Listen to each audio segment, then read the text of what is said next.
Hello! We're here. It's, what is it, like 4:30? It's almost 4:30. And I finally don't have roof people banging on my roof. It's a miracle. Turn down the music a little bit.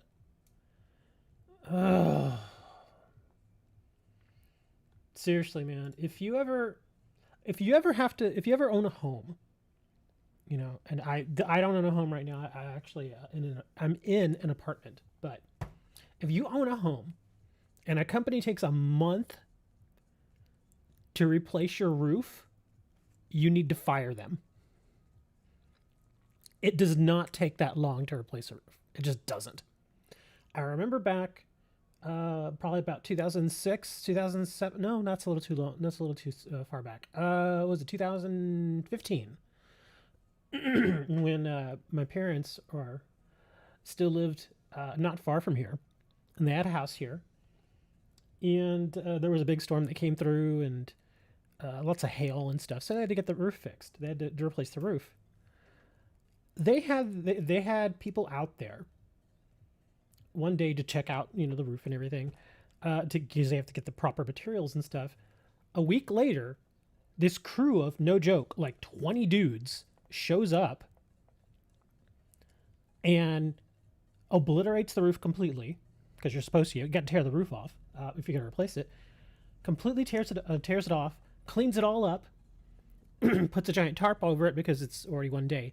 The very next day, again, 20 dudes show up and they completely redo the roof. They put all the shingles on, everything. They even did touch-up paint work and everything, cleaned all that up, and they were done. That's it. It took 2 days. Now, of course, yes, I know this is an apartment complex. Buildings are a little bit bigger here, but not by much. My building is not big. It's not, I assure you. It has been over a month, and they're not even close to finished. I'm so ready for that to be over, man. I'm so ready for it. That's the biggest reason why, well, not only because I want to take a break too, but yeah, that's one of the biggest reasons why I've not been doing shows, is because it's constant. It just doesn't stop. Like, even this morning I wanted to do a show, but sure enough, they were here beating on everything, and it's just a pain in the butt, man. It's horrible, man. Like I said, I'm so ready for it to be over. And the thing is I know they're not going to be done for at least another 2 weeks. So I'm like, you know what? I want to do a show. I don't care if it's 4:30. I'm doing a show. So we're going to do a show here. just so sick of it already, man. And that is because, like I said, another building right next to mine, they were getting their roof redone too. They are finally finished just putting the roof on there. I don't know if they're going to, because it's weird. The shingle, they're not even real shingles. It's like wood. They didn't put actual regular shingles. They just put wood on the side and stuff. It's really weird the way it looks. I should probably go take pictures and share them with y'all. I don't know if they're going to paint it or not, because it's a very bright wood. And it's apparently weather treated, so it should be fine if you just want to leave it like that. But it looks a little weird if you decide to leave it that color. So I imagine they're probably going to paint it. I don't know. We'll figure it out. But I should probably do that later. After the show, I'll go take pictures. If it's still daylight. It should still be daylight. It doesn't get dark here till like 8 o'clock now. You might have to go soon. There's a case tournament. Wow. They're giving a case of what? Blazing Vortex? The latest set? And even then, why are you going to a place? What's up with that, man? Are you going there like in a gas mask? And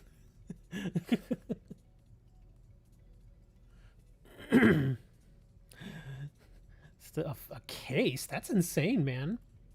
I imagine to pay for that case, it's probably gonna be expensive. What's the buy-in? What is the fee? Because usually most like locals would be like what, $6-7. But I imagine if they're doing a case, the buy-in on that's got to be like $20 each at least. Yeah, because that's a lot. That's a lot. What is going on? I'm talking about people in my roof. About how my roof is still not finished. $20 a head? Yeah, that sounds about right.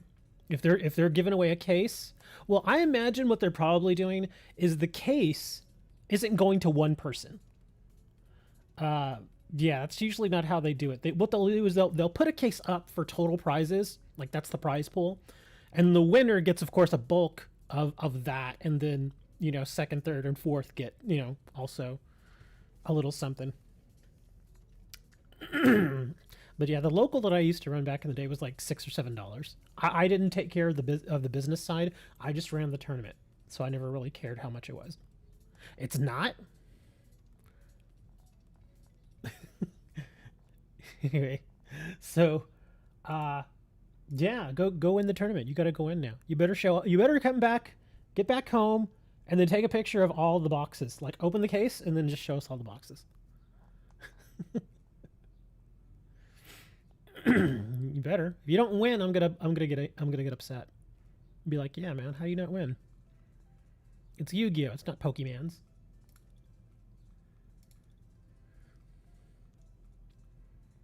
Yeah, that's what I'm saying. It's going to multiple people. That's usually what they do in tournaments where they offer giant prize pools like that. They usually break them up a bit. Like, if it's a case, I imagine the winner's probably going to get like 3 boxes, and then second place will probably get a box. Third and fourth will probably get like a 3/4 or a half a box, and then the rest of the product probably goes down the stack depending on how many people you're playing. Frogs, Des Frog. You're doing some Des Frog action. Hello, Big Manting. Person and a pack will be given away per entry. Yeah, that's pretty normal to get at least a pack.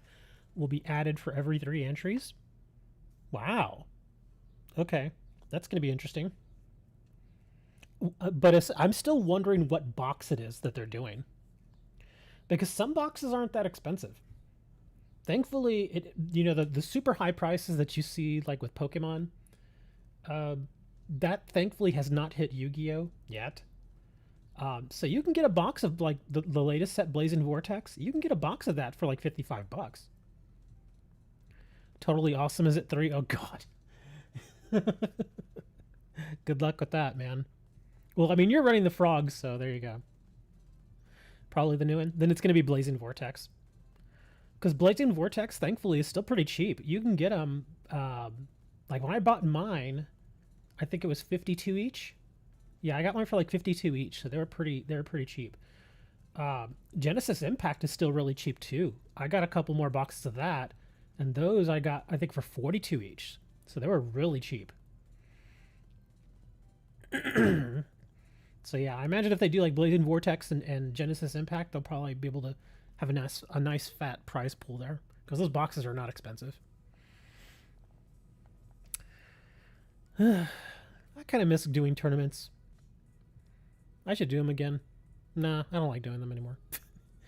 Do you have full art trainer cards? I have every full art trainer card in the game.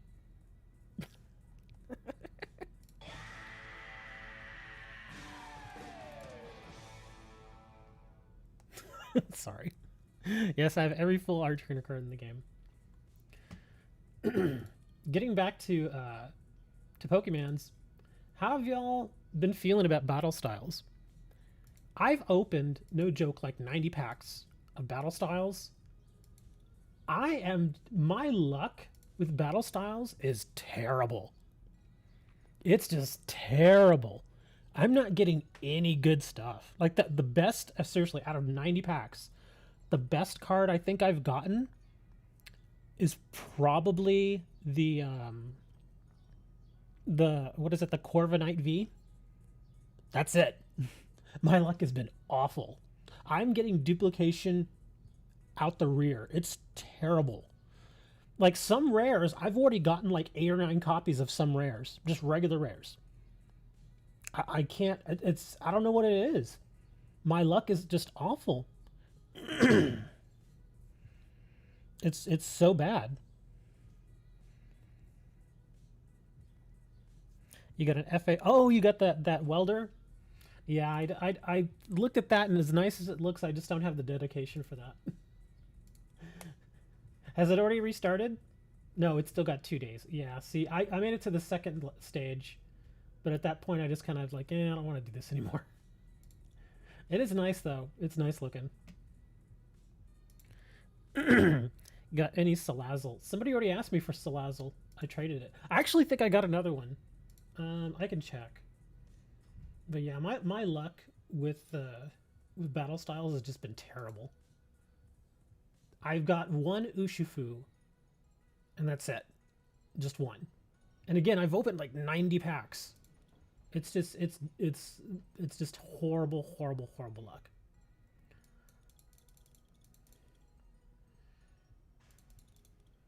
That's Salandit. Let's see, alphabetical order.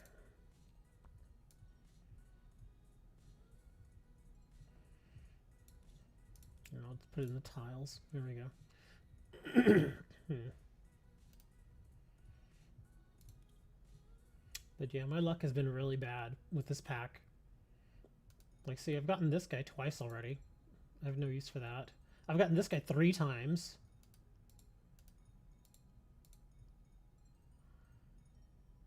Mimikyu, of course. Let's see.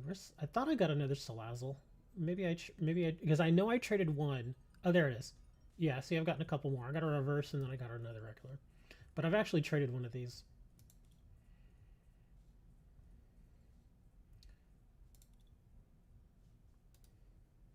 Got some Tyrannotars. But yeah, I keep getting Tapu Kokos. This is another thing. Look at the duplication I'm getting here. 2 VMAX Tapu Kokos, 2 more regular Vs, 3 Tyranitar Vs. See, some of the duplication is stupid. It's really dumb. Again, look, see, 3 of those. I'm trying to see some of the rares that I've gotten multiples of, that I've gotten tons of. What? Not Embar. I think it was, what? NT. Yeah, look at this thing. Reverse. This is the reverse rare. And I've gotten 4 of these. It's just nuts. It's so insane. Whereas other cards, I've gotten 0. It's gotten absolutely nothing. You need like 3 for your deck. Well, I mean, I'm going to eventually open more packs. Just, you know.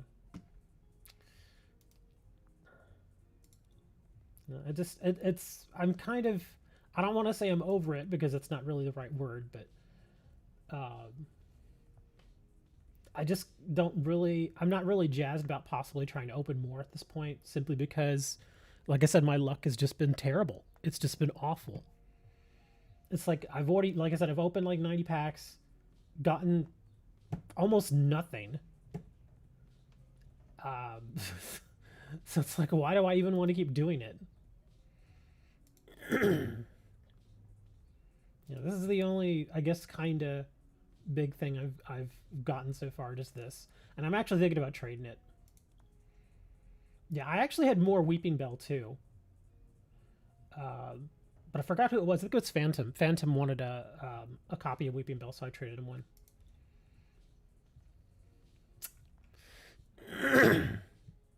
Only one ball juggling, Mr. Mime. You can make a Coco deck. Yeah, I thought about that. Because I was thinking, you know, I keep getting so many Coco things. I might as well just try and make the deck. Might as, you know, see if I can just throw something together and make it worthwhile. Because even if I wanted to get an additional copy of this, they're not expensive. I think they're like, what, 1 pack? They're not expensive at all. And as far as trainers, yeah, that's what I'm looking at here for trainers.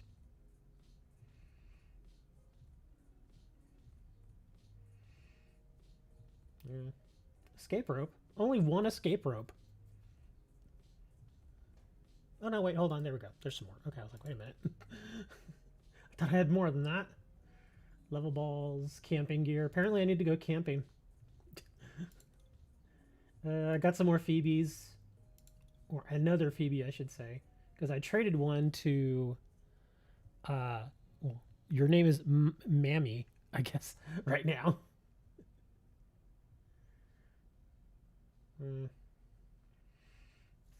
Yeah, kind of nutty. The old Coco V. Or Pecco deck because pulled most stuff for it. Yeah, that's kind of what I may do here. It's just, well, this is what I've gotten so far. Let me just build a deck out of this. It feels like you haven't been on in a week because I haven't. I haven't been. Because again, it's the roof guys, man. It's hard to do a show when you got the roof guys going crazy. And they just make so much noise. And even when I'm not streaming and I'm just trying to relax here, it's just imagine being in your room and like every like 15, 20 seconds, it's just like boom, boom. And it stops for a little bit and then it's like boom, boom, boom again. Imagine that going on for hours and hours every day for a month. Yeah, that's pretty much what it's been like here.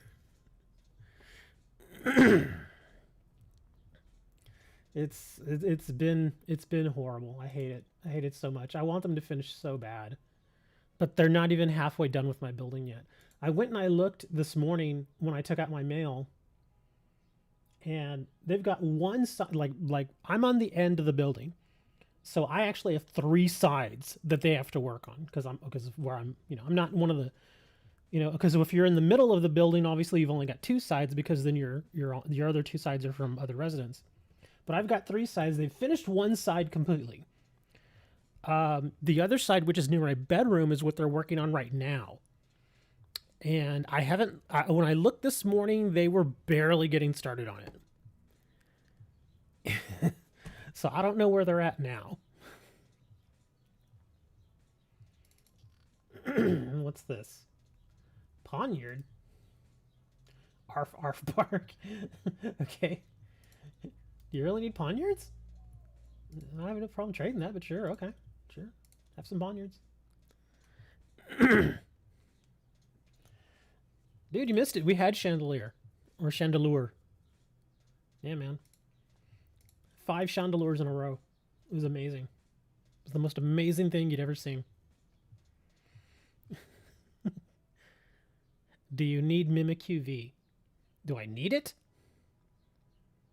No. Do I want it? I don't know. Oh, speaking of which, I've got these extra codes.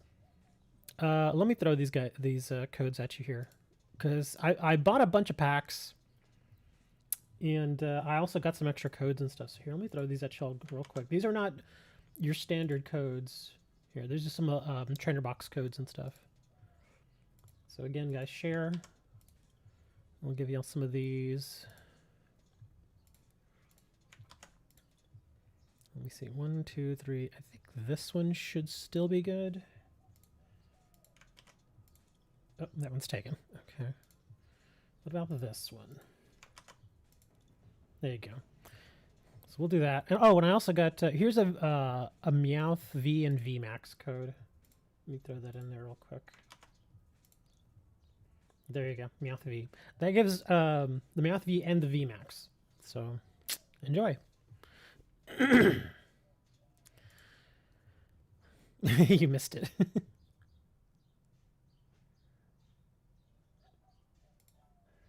Yeah, we'll do some more codes in a little while, but those are some of the ones. In fact, it was pretty funny just to see how many people pay attention to me on Twitter. I went ahead and I put a post out there, and I said, if you retweet this, I'll send you a code. And surprisingly, there were actually quite a few people who retweeted my tweet, and so I gave them all codes. Just 1 code each, but they were happy. They were like, hey, thanks, man. I'm like, there you go, man. Why would anybody want a Chandelure EX? I don't know. I think that's like one of his favorite cards. That's probably why he wants it. It's like, you ever have like a favorite card in a game, and it's probably not the best card in the world, but you just like it?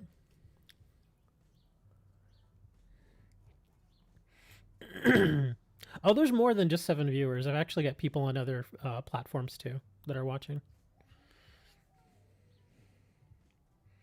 Yeah, man, Chandelure EX, dude. It's the greatest thing ever. Why would you not want to run Chandelure? Chandelure EX should go in every deck. At least 1 copy. Come on, guys. I need a Chandelure in my deck right now. But it doesn't go in that deck. Why would you put it there? I don't know. I just like it. Anyways. Now you're speaking my language. Okay, so either I'm going to play one of you in a theme match, or I'm just going to go to the ladder and do a theme match. Because I feel like doing theme. I've got tons of themes. Tons and tons of themes. Nobody? Okay, well I guess I'm going to play on the ladder then. Let me see, which deck do I would need to use for the ladder? Rika's are kind of fire low-key. I kind of want to do this because I have a... Okay, good. Yeah, I want to play... Where is it? There you are. I want to play this because I have to cause like 750 damage for one of my dailies. Oh, is that fire? Are you running fires?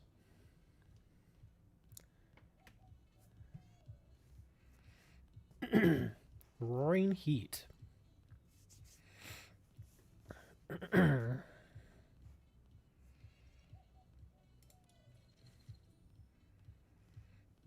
Rikas are coal, not fire.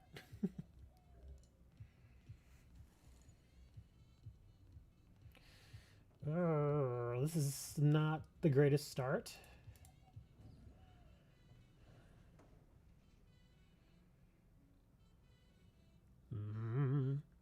Ice flowers. You ever heard of icy hot? That's what that is. It's icy hot, man. You got any Wooloo shinies? I think I have two, actually. I really do think I have two. Because I know somebody traded me one. Wasn't it you, Andrew? I thought you traded me one, Andrew. I know somebody traded me one. Oh, wow. Didn't get either of those coin flips.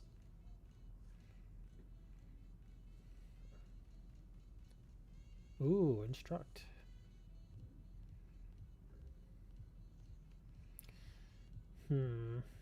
Okay, we gotta do this. Let's see. Okay, Pidgey. And you. You go there. You go there. Actually, let me see. What is your weakness? Grass. We're actually gonna switch. Put the Pidgey in. Draw a card. Mimikyu is torturing you.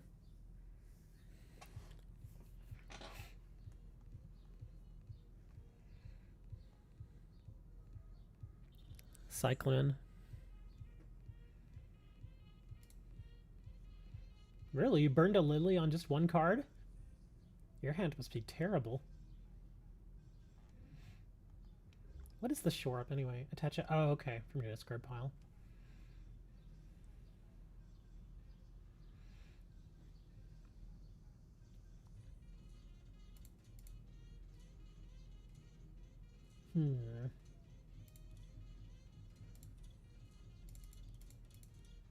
Grab another one of these, and we're gonna grab this guy.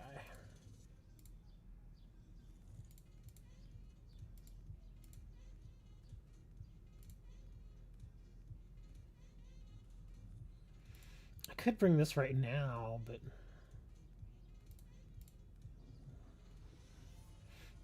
then if I want, I could just retreat it and put that in.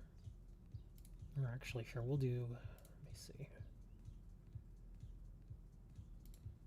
We'll do this. We'll do that. You traded your Rapid VMAX?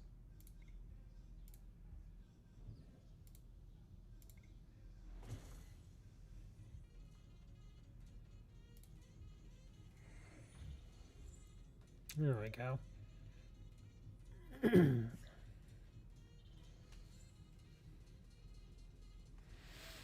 Yeah. Y'all are getting much better luck than I am with the battle styles packs. My luck is terrible. As I mentioned like 8 times already. Just bad luck.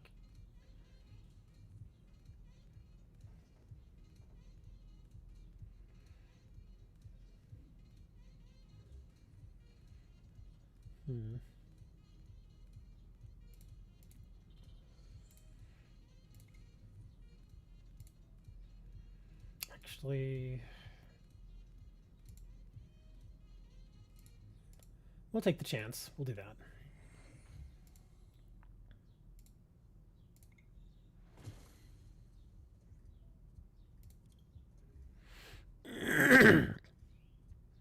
A dueling book stream? What is a dueling book?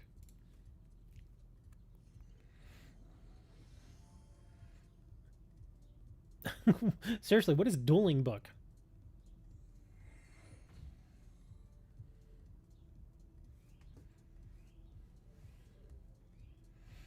Oh, why didn't you attack? Oh, it needs 4. I thought that was 3. Oh, I see what it is. Okay. I didn't even realize you had leveled it up. Okay. Really? Again?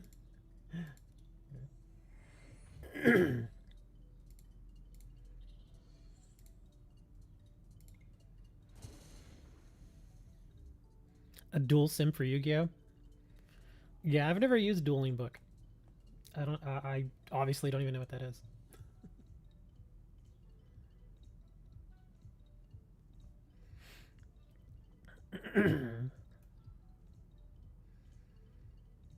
The only time I even open Duel Links is when there's a new box, and then I just spend the 500 gems, and then I don't go back for like another 3 weeks.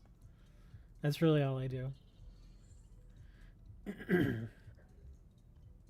Is Legend of Blue Eyes set good? Legend of Blue Eyes set is the oldest one there is. Seriously, it's the oldest set. The oldest Yu-Gi-Oh set.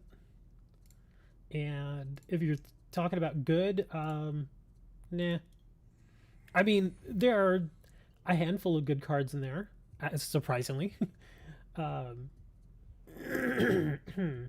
But I don't think you would want to go and buy it just to get those cards, though.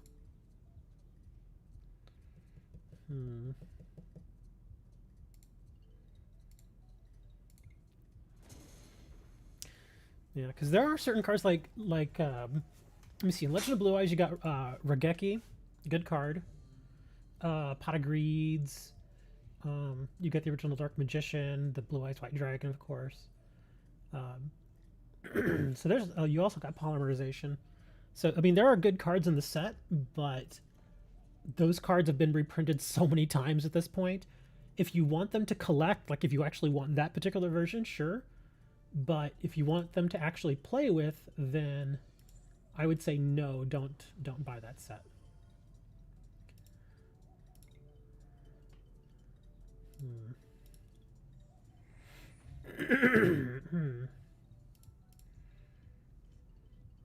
Oh, come on.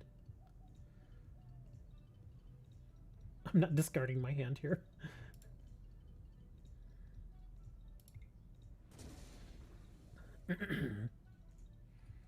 Monster Reborn, yeah, Monster Reborn's a good one. Yeah, there are. Oh, Change of Heart. No, Change of Hearts. Metal Raiders. Yeah, that's a different set. Change of Hearts, Metal Raiders. There are, but surprisingly, yeah. Looking back now, some of those cards did age fairly well.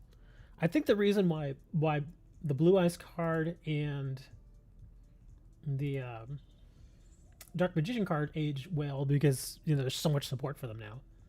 That's why that card is still playable. But again, they've been reprinted so many times it doesn't make sense to buy that set to get those cards unless you want them for a collection. It's the only reason to buy it. But even then, those packs are overpriced. Well, okay, I won't say they're overpriced because it is an old set. It's an almost 20-year-old set. But depends where you get them from, I guess. If you get first edition packs, obviously those are going to be really expensive. But at this point, all the unlimited Legend of Blue Eyes, they're obvious. Well, they're obviously all reprint. That's not the original unlimiteds that came out all those years ago. No Pokemon in stores. I actually went to Target the other day. What was it? Was it Monday? Or maybe it was last week already.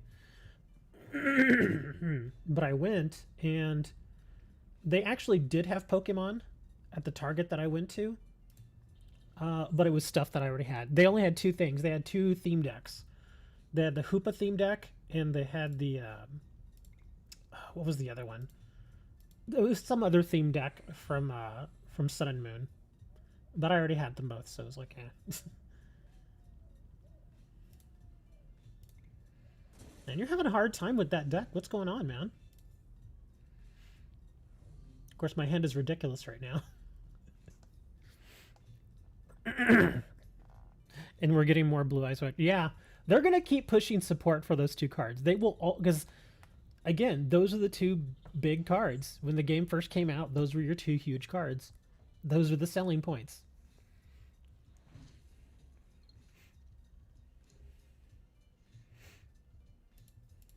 So yeah, they're gonna keep getting support over and over and over again. That support's never going away. Man, can I get a stage 2 here? Oh my god. Okay, we're gonna Cynthia this. I'm seriously gonna Cynthia this hand just because it's dumb. Okay, actually, I'm gonna put you over here. I'm gonna Cynthia my hand. Can I get a stage 2? I want the stage 2 for Electabuzz. Where is he? Thank you. There he is. I've been waiting for that card forever. Let me see. What's this? 60. Okay. And that's at 110. Okay, yeah, we can do Electro Ball. Yeah. But that's kind of how they'll always be. I know people are kind of tired of it because it gets to the point where it's like, all right, enough, you know, enough with the Blue Eyes and Dark Magician support. Let's move on to something else now. But yeah, that's, you know, again, when you turn on the anime of Yu-Gi-Oh, there are certain monsters that you're always gonna see. Hey, Repeat, what's going on, man? But yeah, there are certain monsters that you're always gonna see whenever you turn on the Yu-Gi-Oh anime. And just think of whichever ones those are, and those are the cards that are probably going to get the most support. Let's put some energy on you.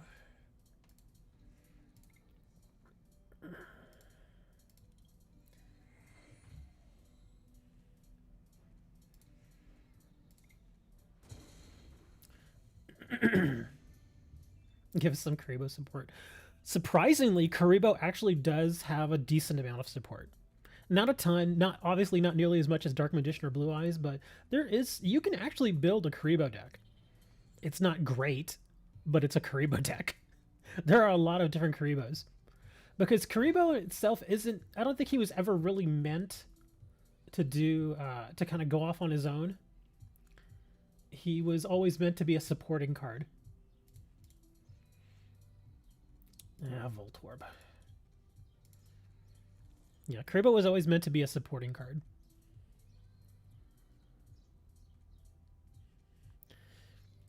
It depends on the format, Wooker. If you're playing Speed Duel, which strangely enough is a valid format now. I mean, it is, because they're building stuff specifically for Speed Duels. If you're running Speed Duel, the Dark Magician and Blue Eye support's actually pretty good. Same thing with Duel Links. If you're running Blue Eyes or Dark Magician and Duel Links, they're pretty solid. In advanced format, though, no. They're not going to win any tournaments.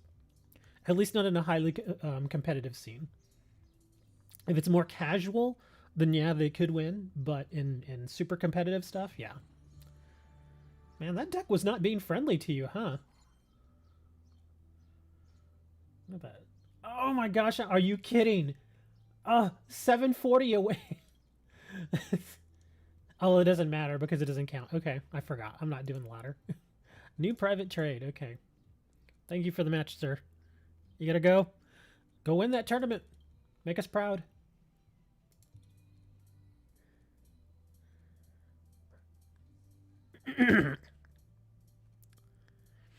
With the exception of one recent 10, 2017, all the 10s have basically been Yu-Gi-Oh! Well, they're really kind of pushing the whole Pharaoh thing again. Let's see, what do we got here? Star Raptor, Jolteon, Shiftry, Horsey. And Ampharos. Sure, why not? Let me just unmark these. Yeah.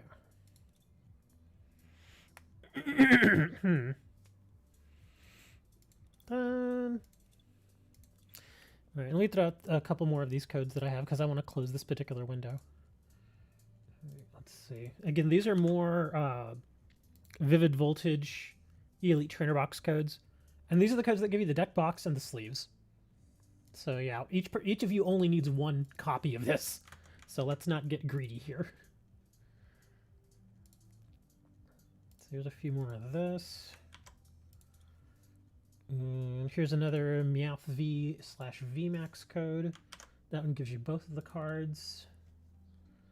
And let me see, where did I leave on one mystery boxes? Let's see, 65. Is this it? Nope, that one's already been redeemed. It's also been redeemed. Maybe I left off at 70. Nope, those have been redeemed. Okay. What about this? Okay, there you go. Codes are going away in 3, 2, 1. If you didn't get a chance to grab one of the codes, you can always hit rewind. And they should still be there for you. There. Oh, Pikachu V. It's actually not terrible. I was trying to find where I left off with my codes here. I think I found it now. Okay, good. And again, these are for you guys. Don't be greedy. Share. Den. I think this one might be taken. Oh, no, it's not. There you go, Sobble.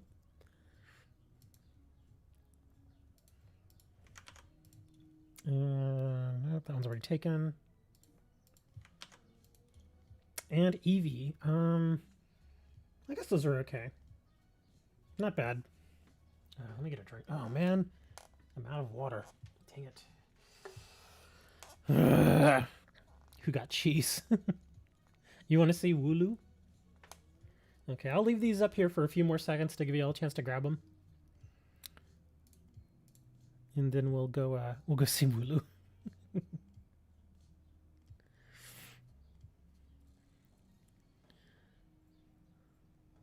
I do think we still need Curry Babylon, the Kribo brothers. Curry Babylon. I don't think Curry Babylon ever got a card. I know Curry Bandit did, obviously. But there are quite a few Karibos. Curry Volts, Rainbow Karibo, I think. Like, I can see all the different artwork in my mind, but I can't remember all their names because there's just so many different types. I could actually look up a list, I guess, of all Karibo cards.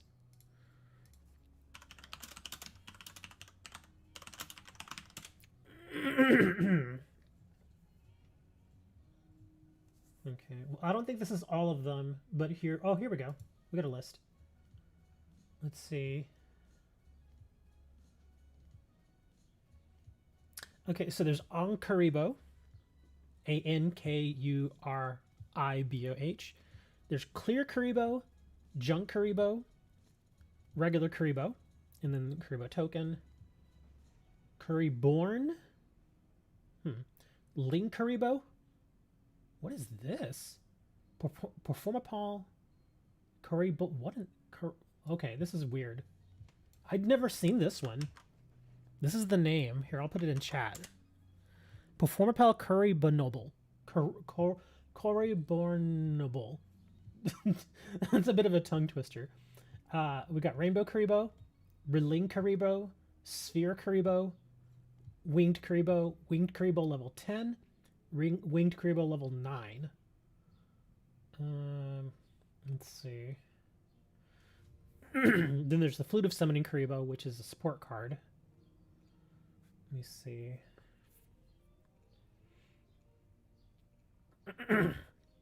Oh my gosh, some of the Karibo names for cards in the manga only. Entermate Class Karibo, Entermate Borrow Karibo. There's some weird stuff in the manga. But yeah, all the various ones. There's like a huge list here. I'll actually link this to you all in the chat, just in case you all want to actually see this. But this is what I found. That's the link I found.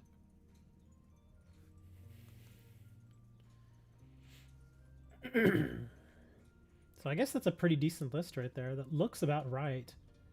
Oh, wait a minute. Did I even see? I don't think they put Curry Bandit. How old is this? Does this have a date? Oh, there's no date on this article. Yeah, I don't even see Curry Bandit here.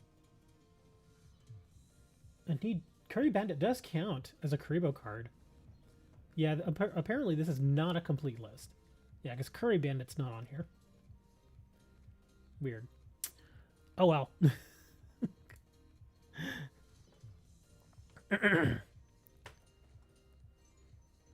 Curry Noble from the Advent calendar. Are you sure?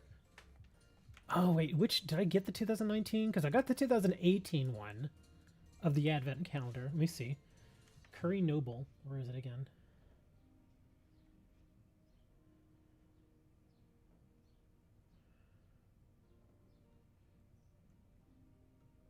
Here, I can see the picture right here. Well, there's... Oh, there it is. Yeah, Cory Bourne is from... Yeah. And that's the one that's in Duel Links, too. Well, I mean, the card itself is not Duel Links, but whenever you do the Karibo event, or it's not really an event, but it's just one of those things that they do every month, and they give you the little gift, the Karibo that has, like, that little thing on its head with the wings, that's Cory Bourne, yeah. Curry Bandit isn't a Karibo? I don't know, man. He was sold to us as a Karibo.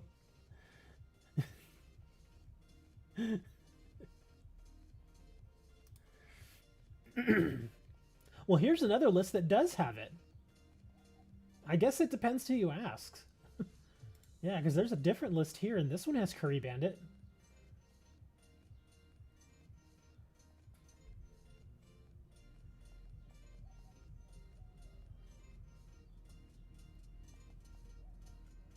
Yeah, that's interesting. Anyway, enough about that.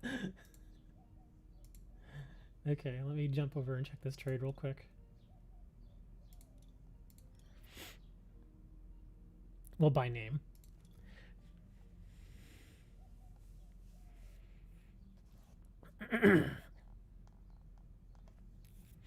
Well, then the same, because if you're going by by the naming scheme, I thought Curry would be enough for it to be considered a Karibo, because Curry Volt is obviously a Karibo,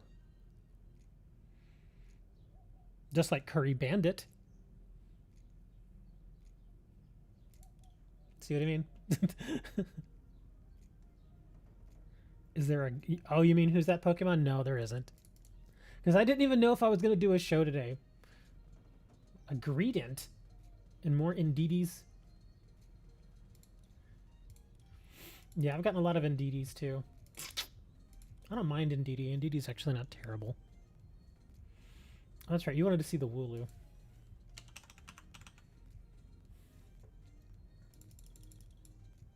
Ta-da! Wooloo! Yeah, see, I got two of them. I've still not gotten the one in Sword and Shield. It's a pain in the butt. It's kind of weird though. I've gotten like three shiny Charizards. I've gotten... Gosh, how many shiny Eevees have I gotten? I've gotten like a dozen shiny Eevees. But yeah, as far as shiny Wooloo... But then again, I guess the reason why there aren't a lot of shiny Wooloos in Sword and Shield are because Wooloo is so easy to go out and get that most people don't bother to breed it. Whereas I guess Charizard and Eevee are obviously harder to come across, and so that's why they breed those.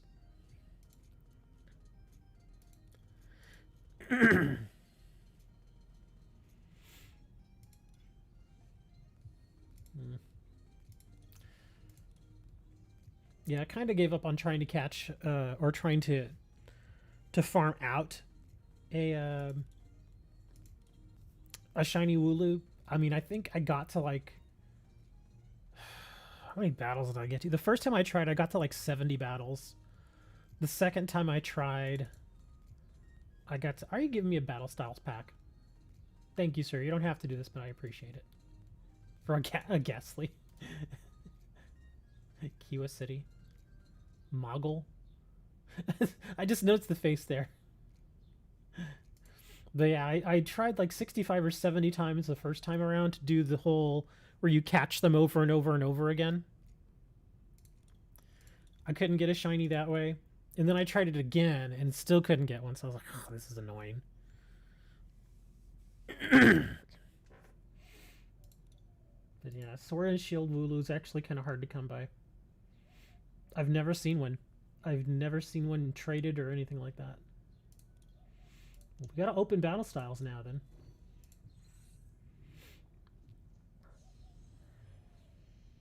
Happy early Easter?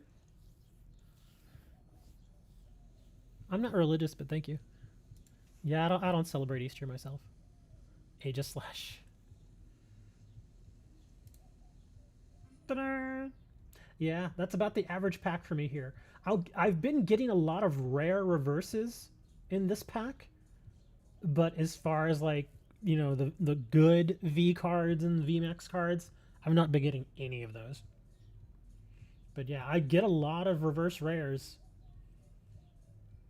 So yeah, this pack is about average for me right here. When is Easter? I don't even know when it is. When is it?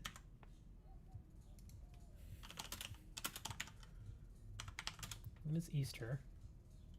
April 4th. Oh, okay. So what is it? Next week? Yeah, next weekend. Yeah, like I said, I'm not religious, so I don't even worry about Easters or anything like that. It's not a big deal for me. I do know, I was aware that it was coming up though, because I started seeing all the chocolate bunnies and stuff in the grocery stores.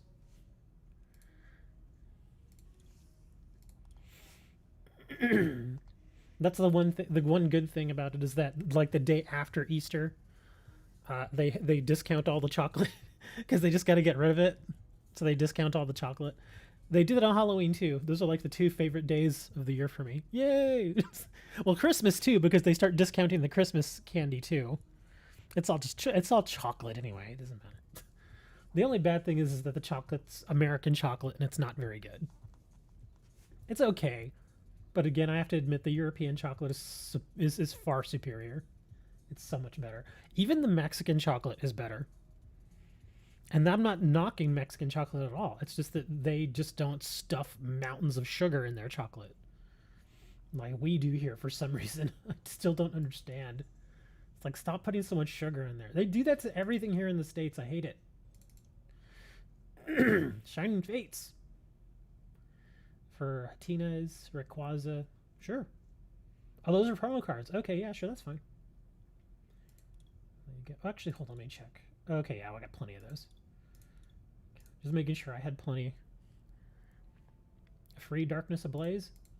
Thank you, sir. For a Staryu. And we'll open the Darkness Ablaze right now. We'll open the Shiny Fates and the Darkness Blaze too. Oh, speaking of which, I was actually hoping to do Who's That Pokemon? And I planned for it too, because look what I got. Where is it? Here. Oh, well, I got 2 more of these. I got some more Detective Pikachus, but I wanted to do one because I wanted to give this away. Yep. Green Wonder deck, the Leafeon GX deck. I wanted to give that away, so I got a couple of extra copies. Excuse me. So, yeah, I've been hoping to do it. And hopefully we can find a way to give this away, because I don't even know if I have that deck. Do I even have that? What is it? Green Wonder? There it is. Okay, I do have it. Okay, so all 3 of those I can give away then.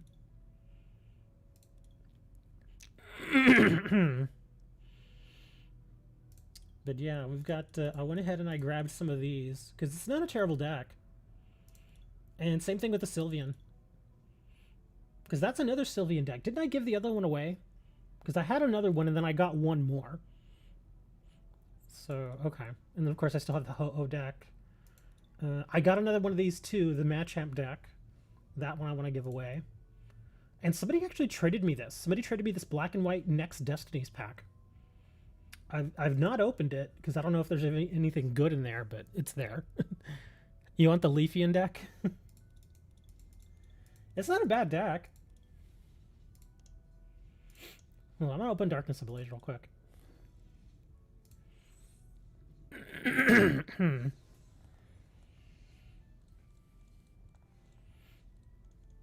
Rowlet, Vanillish, and Gossipod.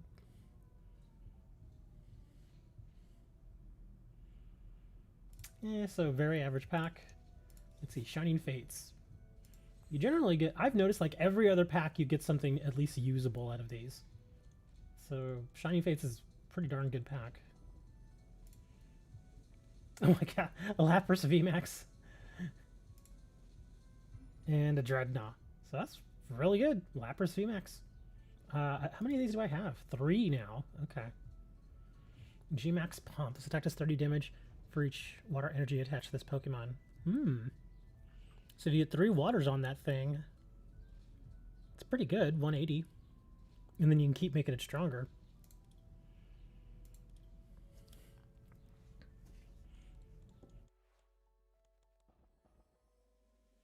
Alright, let's see. What are we getting here?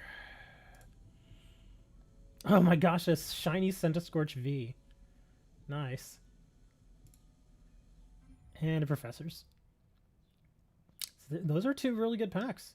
But again, it's hard to miss with this pack because it's so small.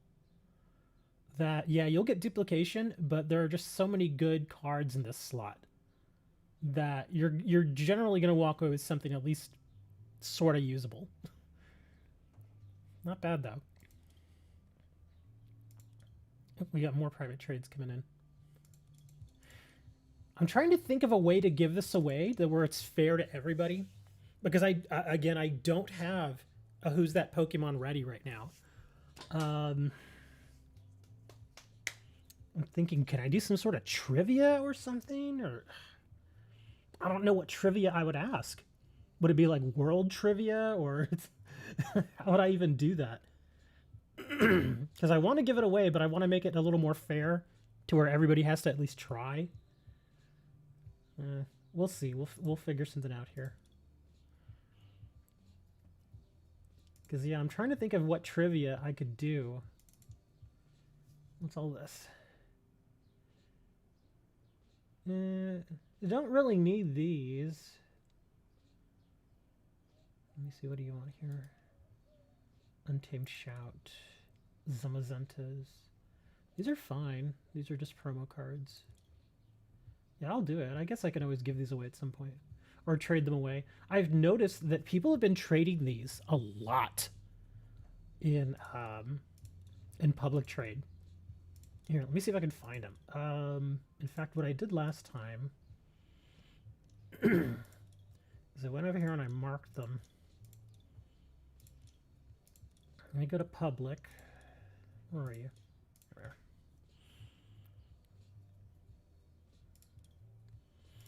Let's see, packs.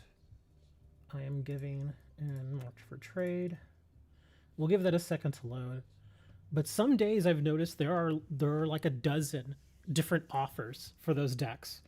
And it's kind of weird because last time there was like this one dude who just wanted like various copies or like a ton of different copies of those decks. And he was trading a Battle Styles pack for like 2 Raichu decks. And I was like, okay, sure.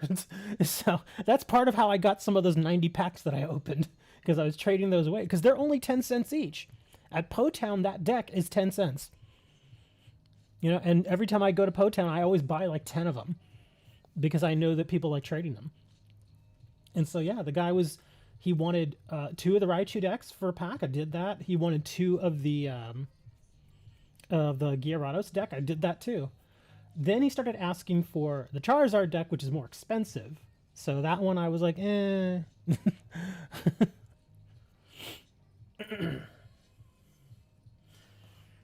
Wow, really? Nothing? Oh, here we go. Okay, yeah. See, this guy wants a little bit more. So that'd be basically 25 cents, 35 cents, 45 cents. So it's pretty much 45 cents for a Battle Styles pack. How much is Battle Styles right now? Has it come down any?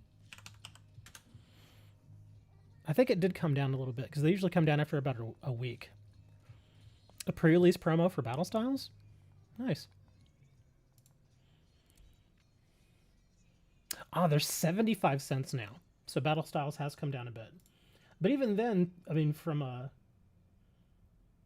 monetary standpoint, this is still a good deal because 45 cents for basically a 75-cent pack. So that's not bad. I'll take that. But yeah, people have been wanting those for some reason. I mean, I guess they've got some usable cards with them, so that's something. Is this the same one? Yeah, it is. Okay.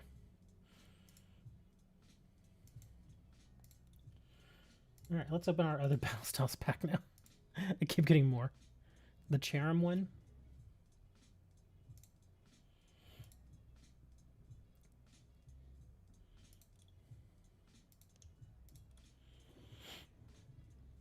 Write down a number. Write a number down 1 to 10. First guess the number wins. I guess I could do something like that. Or I could do like 1 to 100.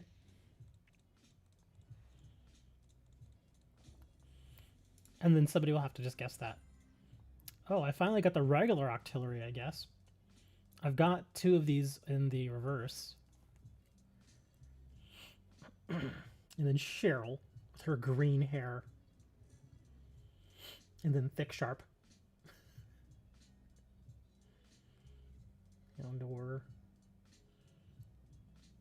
Single Strike, Rapid Strike, Ultra Strike, Double Strike, Quadruple Strike.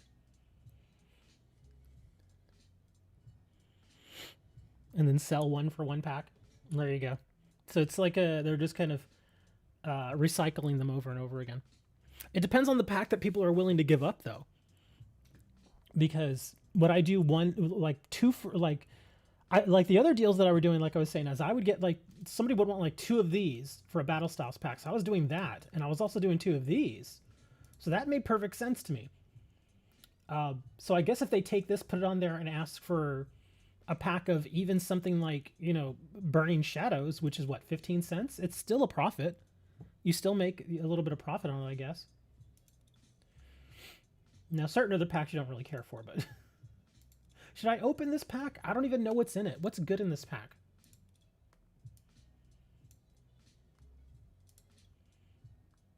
Yeah, I really don't know what to do with that pack. Or Primal Clash. Okay, so we'll do this. I want to give away a Leafeon deck here. So, to make this a little more competitive, I think we will do what Dre is suggesting by doing the whole number thing. But what I want to do... How many people are watching right now? Not that many. We've got, what, 6, 7 people? How about...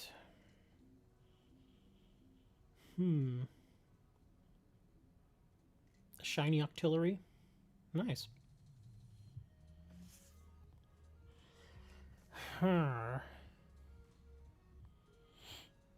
What's Prophet Kappa? Kappa Lappa? Lappa Kappas? Oh, so you do want me to open this. Okay. I doubt I'll get a Mewtwo EX full art, but... Yeah, I've never opened these packs, so all this stuff is going to be new to me. What's... Oh, Prism Energy. What's this? The basic point on this card provides every type of energy, but provides only 1 energy at a time. Okay. Zekrom EX. I guess that's good? I don't know. Vanillish. Nuzleaf. Basculin. Staryu. Grimer. Pansage. Shinx. And Meowth. He's going on a cruise or what? I don't know if that's a good pack or not. I really don't. But we could do... Let me think, because there's a random number generator that I could probably look up, and then I could just get everybody to just like toss a number out there between like 1 and 100 or something, and whoever actually gets it gets the deck. That would be completely randomized. Let me see if I can find the random number generator here. Oh, well, here's one. Oh, wow, Google has one now. Okay, well, that's easy enough. Random number generator. Okay, good. So I can do 1 to 100.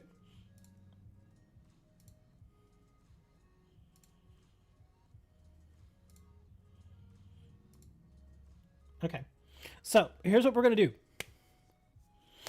Prism Energy easily sells. Okay, good. So yeah, because I looked at that and I was like, that actually looks like a good card. So how about this? I want to give away the Leafeon deck. So, but I'm not gonna just go and say, okay, you get it. You know, I want it to be more of like a lottery system here. So, what we're gonna do is, I'm going to have you guys choose a number between 1 and 100. You only get to choose one number. Okay, that's it, just one. And we will have you put that in chat. Not yet, not yet, not yet. Wait.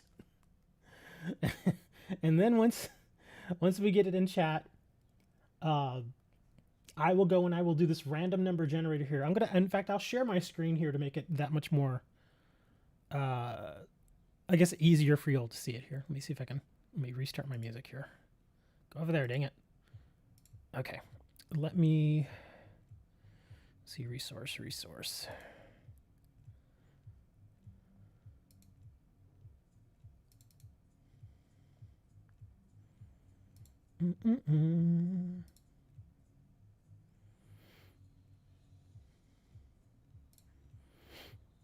Okay.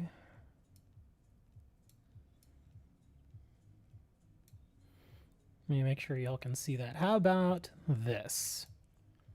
Oh yeah, y'all can see that. Okay, good. So yeah, there you go. There's the RNG. Okay.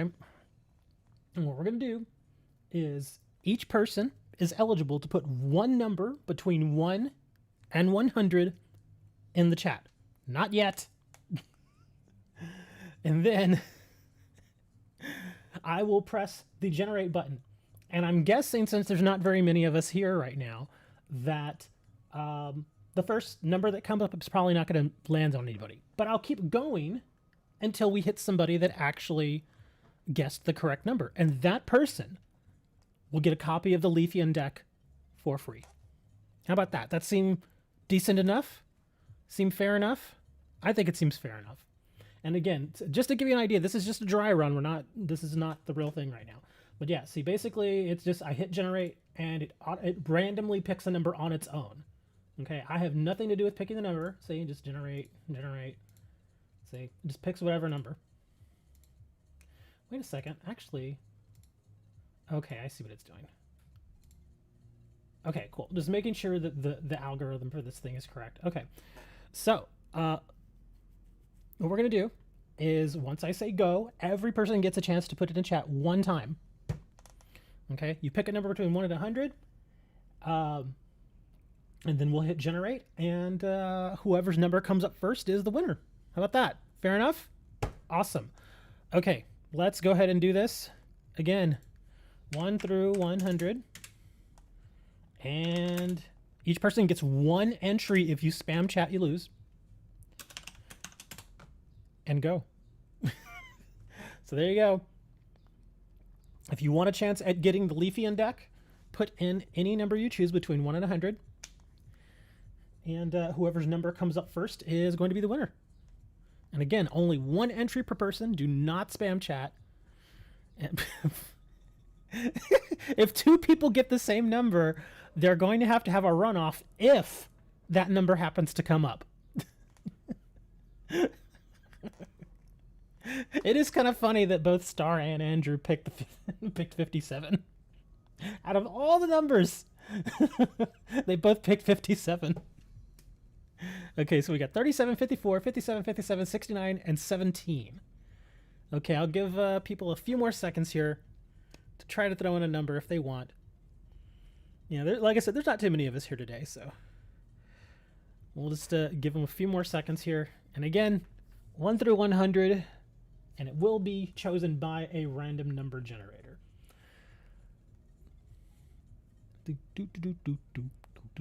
Is that it? That's everybody? 1, 2, 3. There's only 6 of y'all. Oh, there's 7. Okay. So we got 37, 54, 57, 69, 17, and 52 now. Okay. Let's see here. You cannot get multiple entries. If you tried to get multiple entries, you are disqualified. And yes, I can tell. Jose. Hello, Jose. Jose has put in 89. Okay. All right, here we go. All right, and that is now the cutoff time. Cut off now. There we go. Okay, so how many entries do we got here? 1, 2, 3, 4, 5, 6, 7, 9. Even though there really should only be 8 because I know that one person is a duplicate. So here we go. And again, I don't imagine that any of these numbers will be the first one to generate here, but we're going to keep going until somebody wins. So here we go. Generate now. 82. Nobody had 82. Come on, generate. 13. Nobody had 13. 92. Nobody had 92. We may be here a little while. 42. Anybody have 42? Nobody had 42. Sorry, Kogaz, you're a little late. Sorry. 75. Nobody had 7. Wow. Okay. 50. Get it out of here! You've got to be kidding me. I said specifically that Andrew and Star, since they both picked the same number, if 57 somehow was going to come up, they would have to have a runoff. So now they have to have a runoff. What are the chances? Oh my gosh.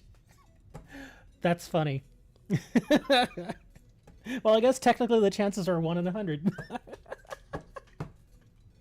Well, okay, so at this point, Star and Andrew, y'all are gonna have a runoff now, but this time we're doing 1 through 10. Okay.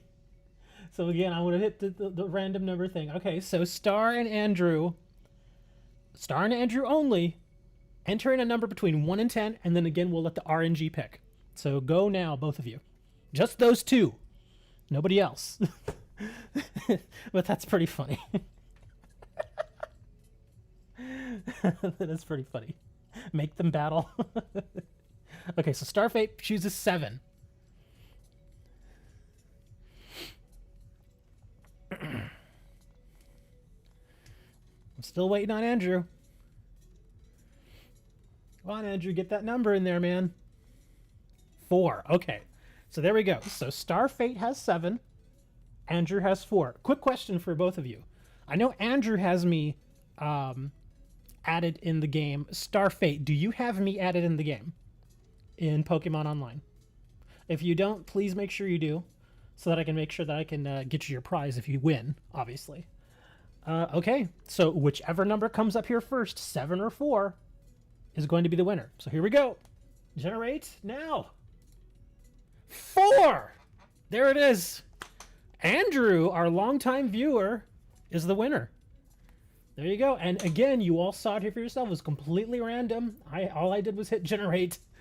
So it looks like Andrew is now the winner. If not, it goes to Phantom. But wow, there you go, Andrew. And Andrew was like, dude, I'll trade you for it. I'm like, hey, man, you never know. Andrew is now the winner of the Leafian deck. So let me mark that for you, Andrew. And go ahead and just send me a random trade. Again, any random common card in the Leafian deck is yours. Well, no, he could always add me. It doesn't matter, Brandon. You can always add me on. Even if they won, you could just add me. And then I could still offer the trade to you. So yeah, that's fine. That was actually kind of funny. That whole thing was actually really funny.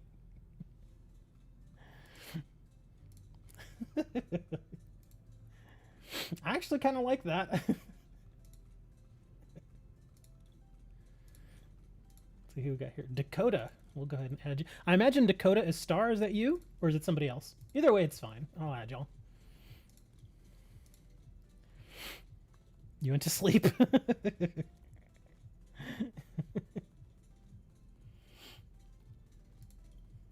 I mean, heck, we could do that with other decks too. That's actually not too bad. That's actually not bad at all. I do like the randomization of the RNG. I really do. Because sometimes you'll get somebody, like when I do the Who's That Pokemon thing, I think that's really why I prefer doing that with booster packs. Because if somebody's been watching Pokemon for 20 years, they're obviously going to know almost every single Pokemon there is. Whereas if you get somebody who's a little younger, maybe they just started playing Pokemon, then they may obviously not have nearly the knowledge that that other person has.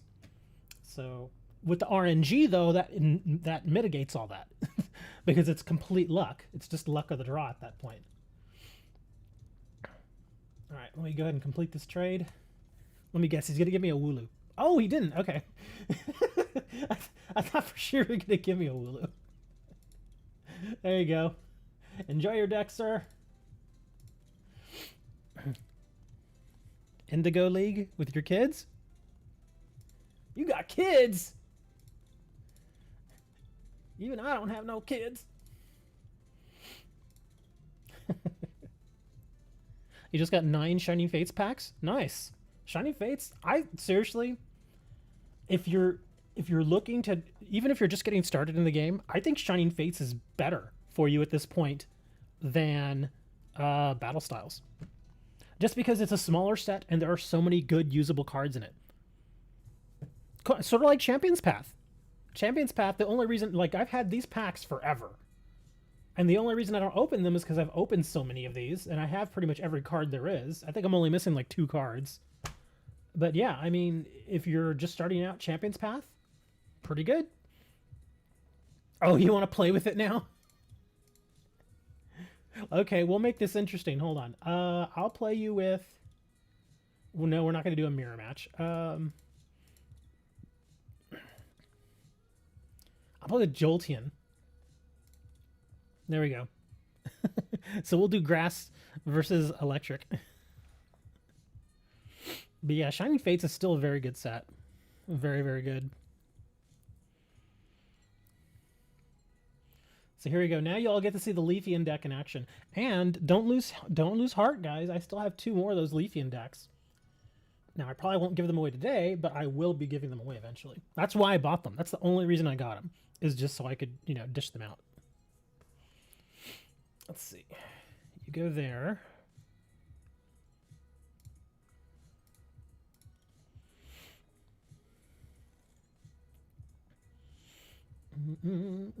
Ooh, this is interesting. This is actually a really good start. Could do with more of these, but the way that this could be bad for me is if my 2 GX Jolteons are prized. If they're both prized, then I'm in trouble. If not, then we're good.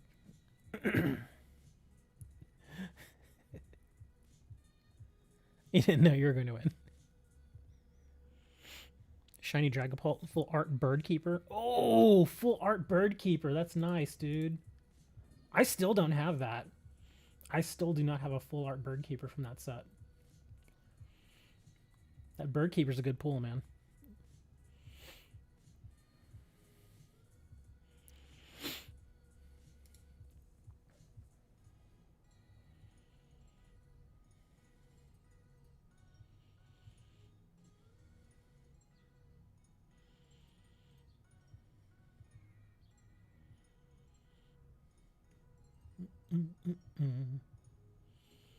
Wow, I could just put everything down here, huh?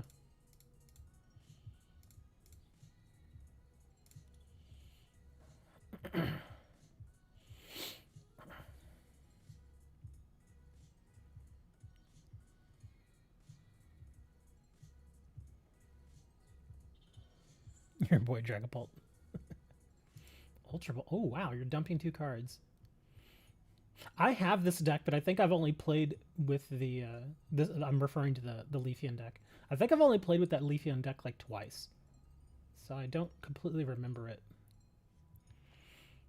Oh, look at you! You're getting the EV too. That's this EV is basically is kind of heart of both of these decks. It starts and it begins and ends with EV. And this is what I mean.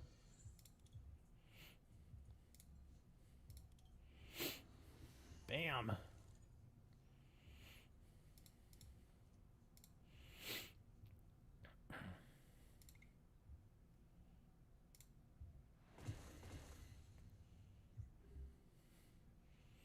Had to smack that Eevee because I know what's coming. Oh, he's gonna. Oh, you're already pumping it up. Okay.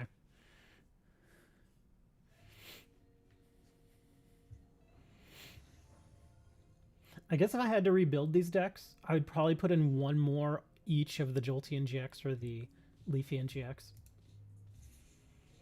Oh wow, you burned that just to heal 80? You probably should have waited. Let's say, yeah, you probably should have waited to play that because I'm just going to hit it again. Wow, look at this.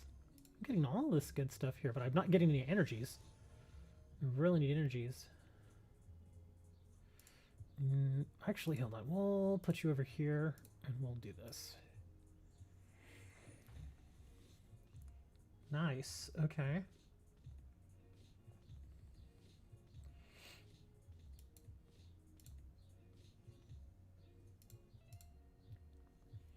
Gonna Cynthia this. Ugh, thank you. I need that.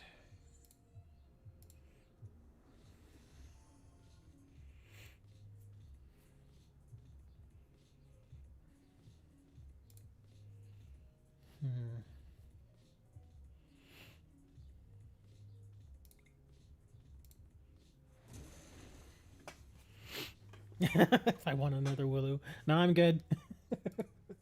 I'm good in the Wooloo department. The thing I remember most about this Leafeon deck is that it heals a lot. Once it gets going, it starts healing a lot.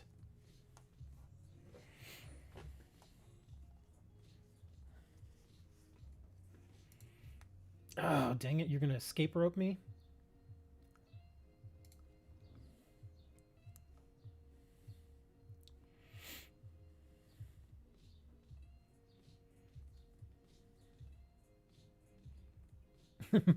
I just realized what I put in the title of my stream. Free codes and my roof needs a brain.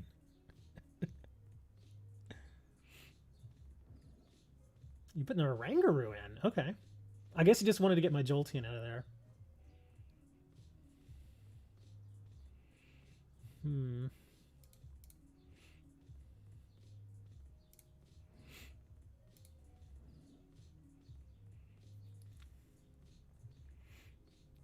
Let's see, that's at 200, huh?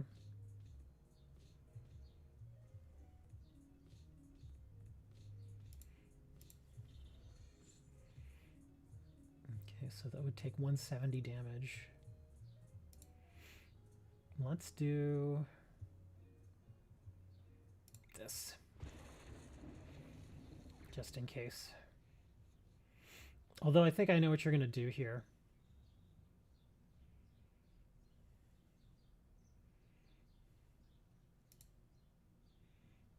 You got to bring back your Bulbasaur. Okay. You just need codes. Everybody says they need codes.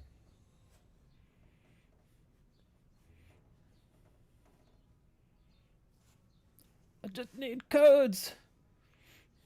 Here, I'm going to unredact your message, Tater. I'm kidding. There you go. Now you're starting to heal up. That's what Leafeon likes to do.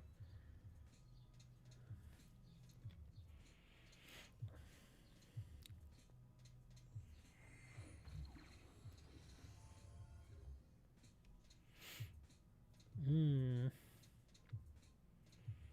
see, how do I want to do this? You need to make a deck to be in the tournament? Well, I can give you a deck. It won't be a great deck, but it'll be a deck.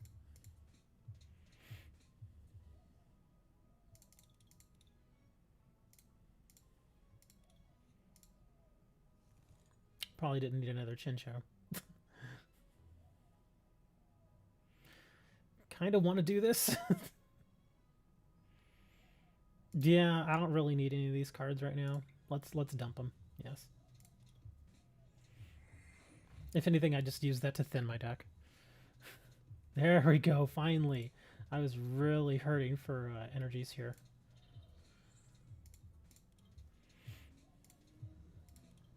Gotta get my other Jolteon going.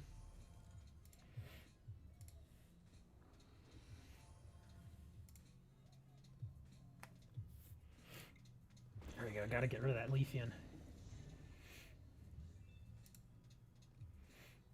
Yeah, just let me finish up this match and I'll give you a 10 deck. Like I said, it's not a great deck, but it's a deck. You need the cards in your deck to be shinier.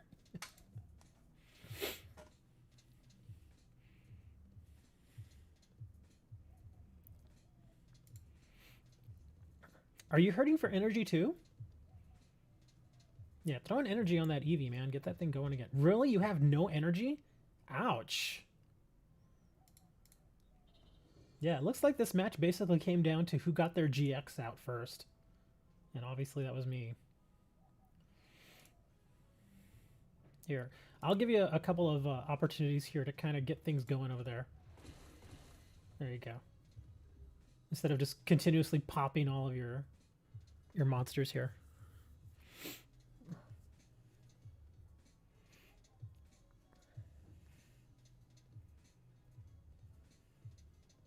Oh, you're gonna Guzma? No, not for my lantern. Oh, thank you. That's actually not bad. There we go. We'll just put you right back in. Let me see. Yeah, I don't want to do anything with those. For your blinged out deck. Still giving you a chance here to get something going, man. Even though I took out one of your... I took out your Executor. Come on, you gotta get something. How do you not have energies? There you go. You needed that, Cynthia. Get some energies there, man. Oh, I was gonna say. Oh, okay. So you pulled it. Okay, that's why. I was like, why didn't you put it on that? But that's why.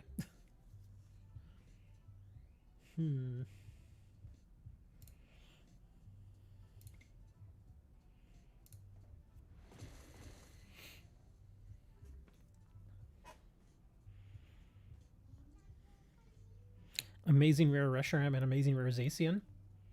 I think that Amazing Rare Zacian still trades okay. Is that the Amazing Rare from Vivid Voltage? Is it Vivid Voltage? I forget the set that it's from. Gladian. Oh, you're just switching a prize card. Okay.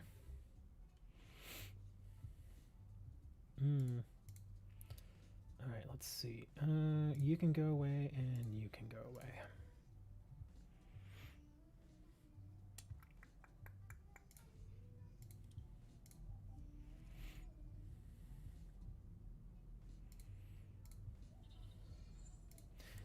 Admittedly, though, I am struggling for energies here myself. I haven't gotten very many. I've only gotten, like, what, 5, 6? Yeah, I've only gotten 5 energies.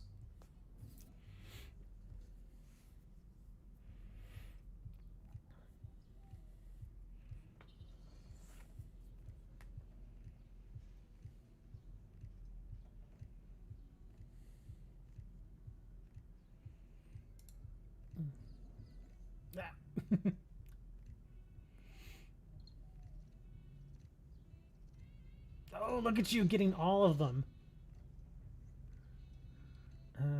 Yes, let's move an energy over to that guy.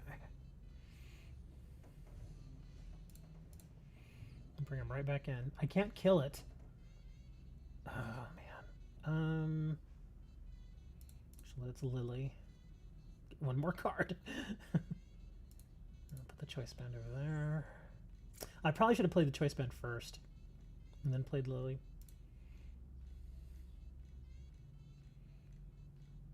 Okay, I can't kill it. You're gonna kill my GX though. If you get enough heads here, you're gonna kill it. I don't think you're gonna get 3 heads in a row again though. Oh, wait. Oh, is it for each energy? Ah, it's just... Okay. Well, you got 2 there. Here, let's do this.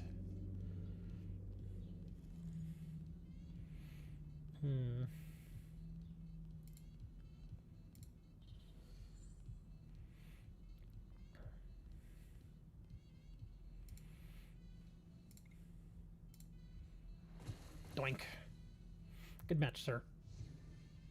That was basically the EV deck versus EV deck. I think that Leafian deck actually is pretty good. It's just, it looked like you were struggling for energy to start there. You're having a real hard time getting energies there. And I started struggling too. I only pulled, like, the first several turns, I only pulled like 5 energies. So that was a little rough. Okay, let's see. Tater, did you add me? If you've not added me, Tater, you gotta add me. My in-game name is the same as the channel name. And I wasn't kidding. I'll give you a deck. I've got several of these 10 decks. I'll just give you one.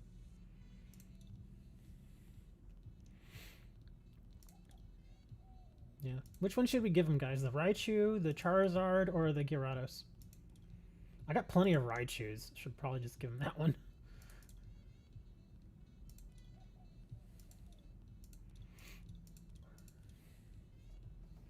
Yeah, you gotta add me in game, sir. And while you're adding me, I'm gonna open, I wanna open, oh yeah, that's right. I wanted to open these Hidden Fates.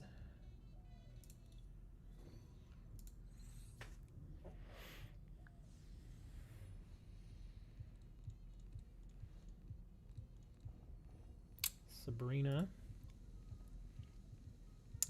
Reverse Golem. Oh.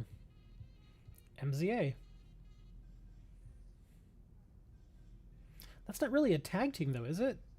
Well, I guess it is technically, because I can... Okay. I think I have some of these cards. Yeah, I have several of these, and I just don't like them. I think it's the energy requirements. No, Tater, you have to add me, sir.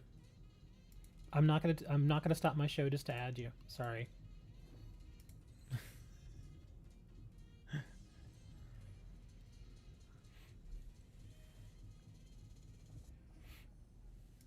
Oh, depends. Are you a new player? Oh, look at that. Shiny Ralts. Deal 10 damage from this Pokemon. And a Vaporeon.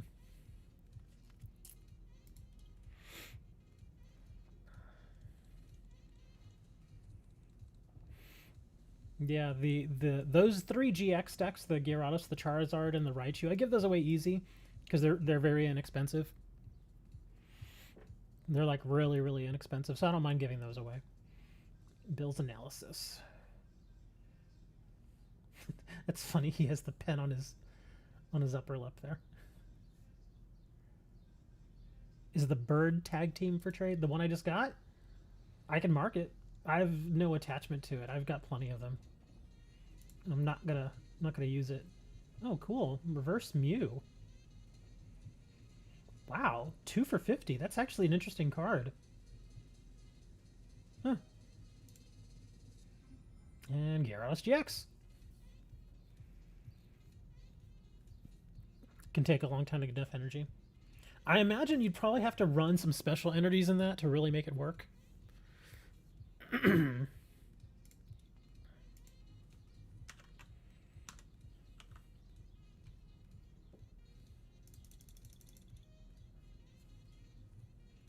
Yeah, look at how many of these I have. 3 of this one, 4 of this one, 2 of this one, 5 of this one. This one's actually marked. See? The rainbow one is marked. So I'll definitely trade that one. I guess if you want this one, though, I'll probably trade either of those for pretty much the same thing. Versus you now in standard? Sure. I want to give Tater a chance to add me. I don't know where he is. So that's why I'm kind of just chilling right now, because I wanted to give him a chance to try and add me so I can get him the deck, but apparently he's not adding me, so yeah. I guess while we wait, I'll throw some more codes up here. I've got a handful of more codes from this other set that I want to get rid of here. Let's see. Well, these I can actually just probably here. I've done so many of these. I'll probably just redeem them myself and then I'll mark them for trade. Simply because there's only so many so many boxes of the same thing I can give away, and then people are like, dude, come on. Yeah, see these? Yeah, okay, these are marked.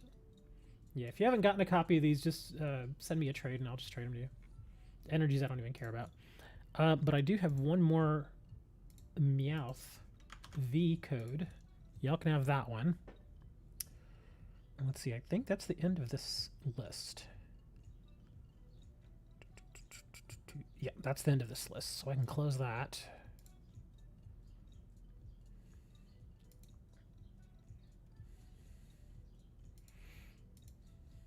So am I down for a standard? Yes. Star, have you added me? If you have, hold on. Let's see.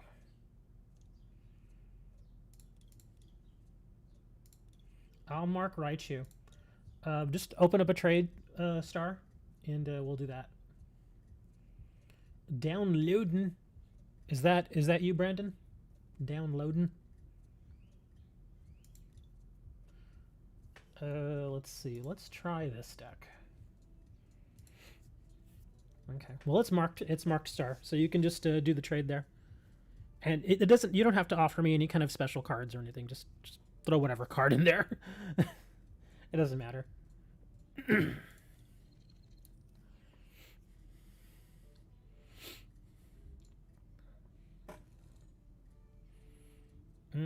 This is not the start I wanted. I'm actually going to start with this. That's right, I'm starting with that thing.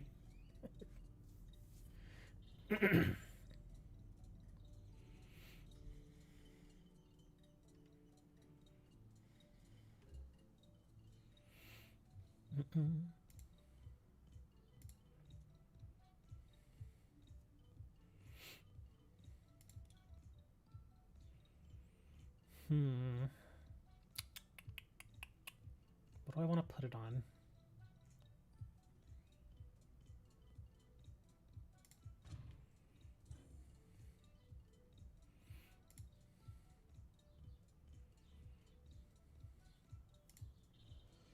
Yeah, my starting hand is interesting, but it's not going to help me right now.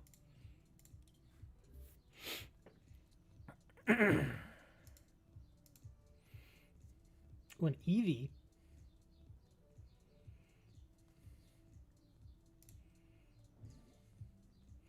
Eevee's going to do some collecting here. Okay, Tater, I'll finish the ad here after I get done here.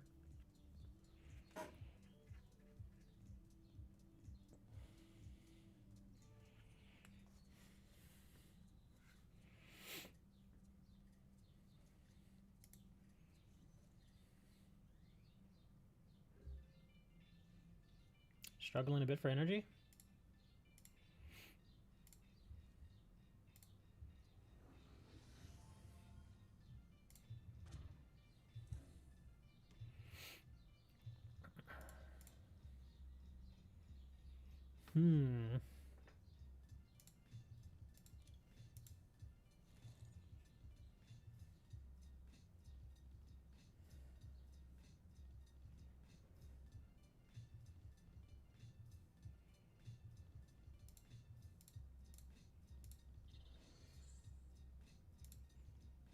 Wait. Oh, really? Oh, my hand's not great.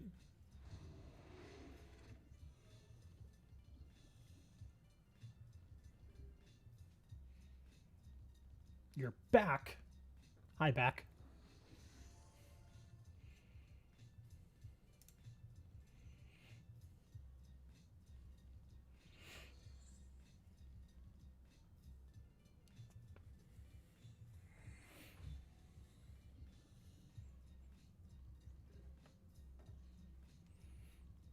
Let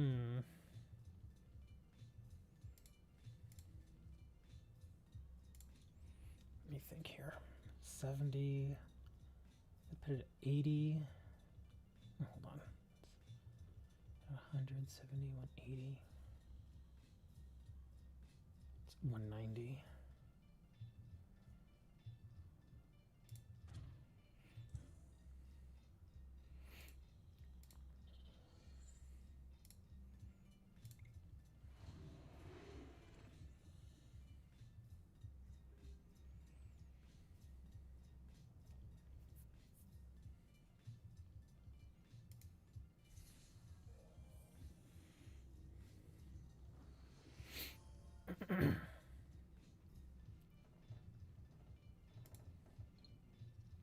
Ah, didn't get the coin flip.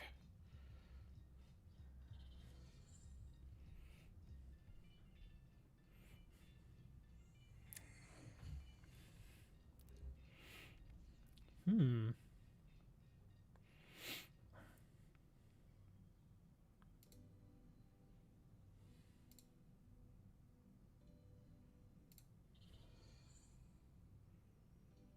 Hmm.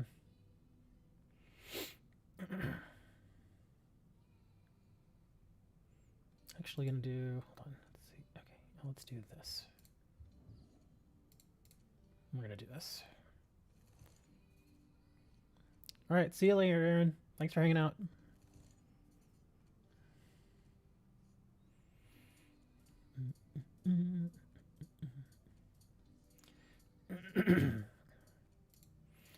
I know it's coming next, but we're still gonna do this. Grab 2 cards here. Ooh, that was, oh, that's another good one too. Yeah, I knew that guy was coming.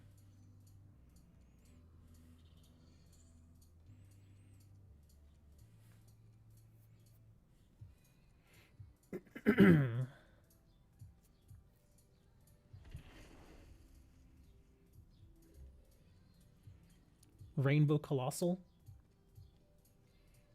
Not bad.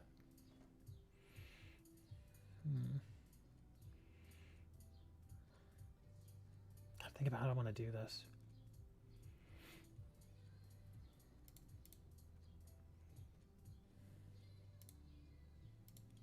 I'm going to take a chance here.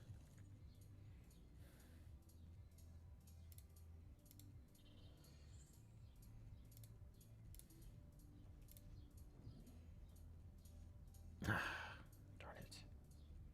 Not really what I was hoping for. Still, well, I mean, it's not terrible. I wanted to do it a different way, but that still works.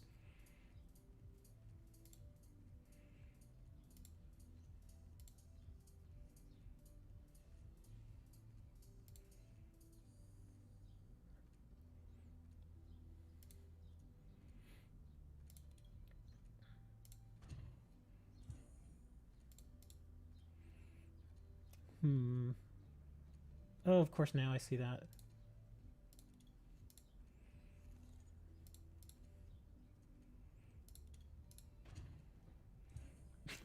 He's like, stop bonking me. Cut it out.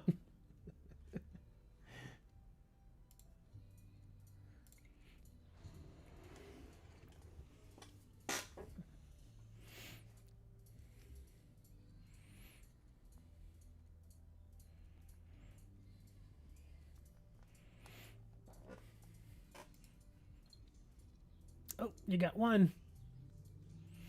Not my hiding energy.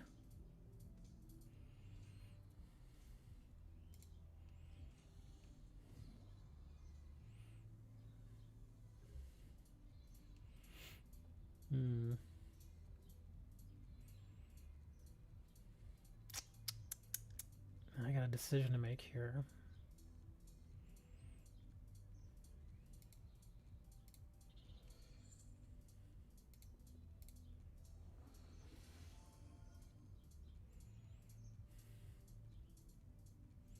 Let's see, what is this? 220.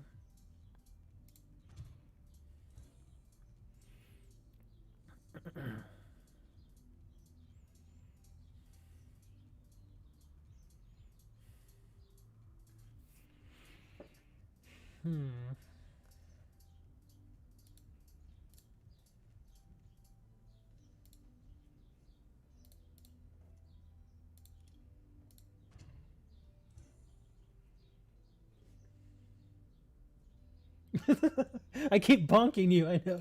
You're like, stop it, man! Why do you keep doing that to me?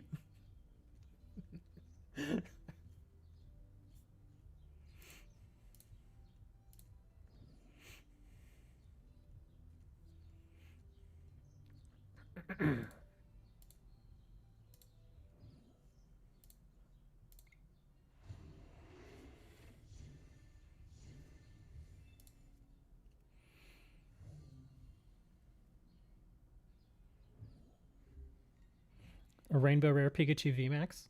Nice.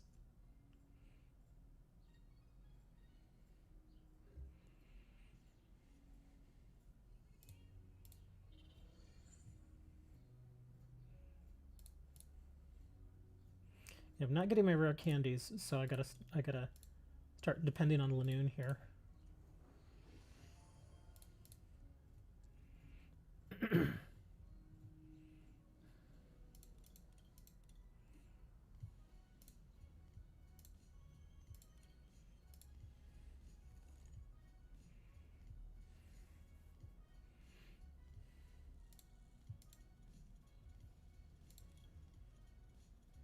Oh, really? Let's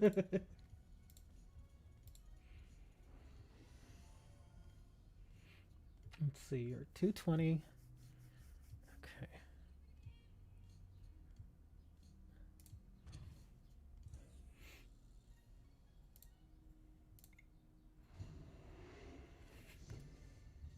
I'm sorry, man. With this deck, the bonk is real. The bonk is so real with this deck, man. Oh, Eevee and Snorlax. Didn't expect that. Are you serious? Wow. I've never had this deck work this well. This is getting a little goofy here. Let's see.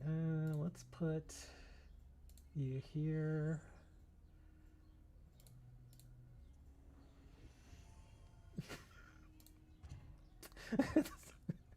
I'm sorry. I seriously have never had the bonk work this well. This is kind of nutty. I'm gonna help you out a little bit here, though. I'm gonna Marnie this.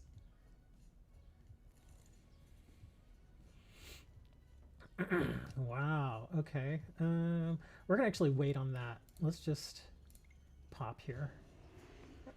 There we go.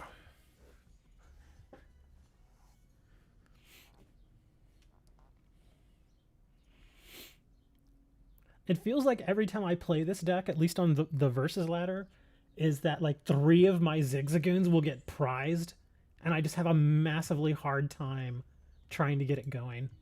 And I run 4, but of course if 3 of them are prized, it's a pain in the butt. Wooloo is on my side. Dude, you can't get that coin flip for the Pokeball. Oh, you're gonna bring in Eevee and Snorlax.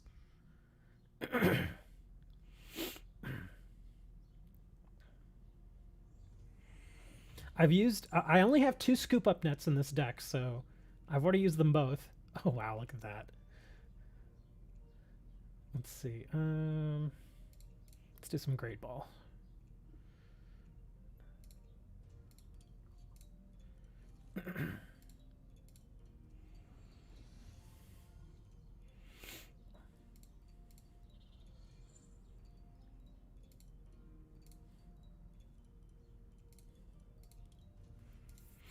I guess I could have done that and then done this, but we're okay. Let's see what we got here. Oh, we've got the win is what it is.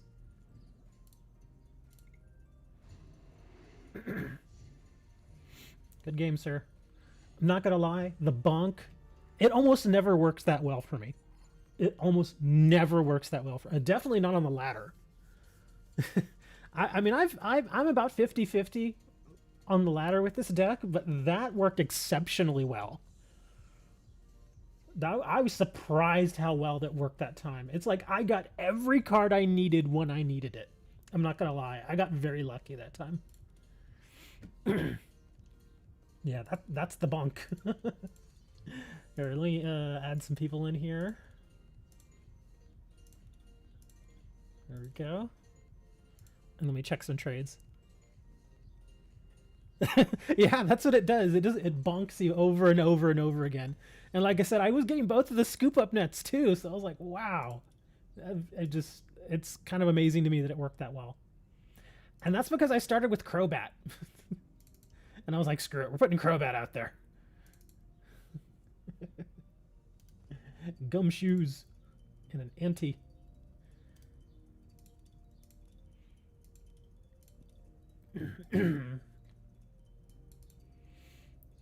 Shinx.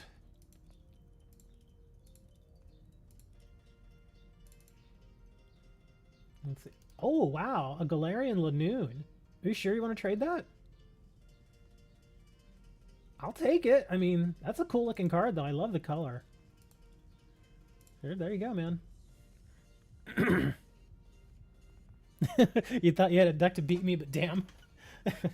Yeah, that deck is more of an annoyance deck than anything. I already have the Wooloo. That's cool. If you actually want the Charmander, setting stuff on fire.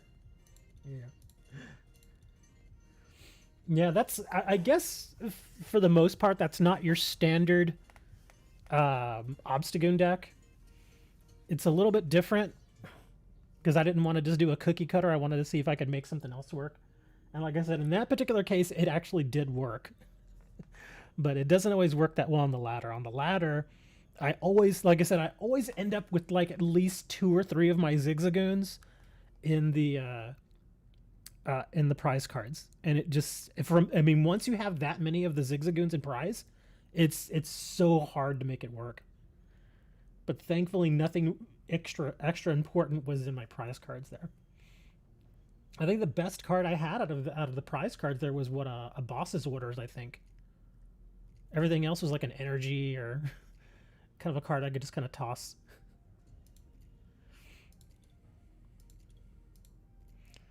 Tater, I went ahead and I added you in game, or I accepted your request. So go ahead and, I mean, did you already send it over? You did, right? Okay, I didn't even check.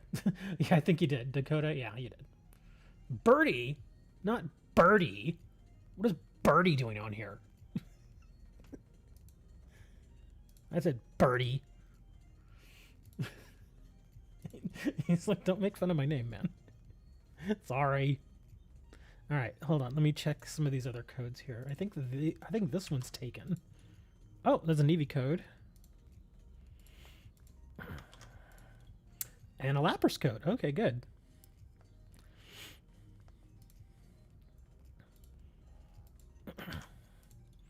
And a pony.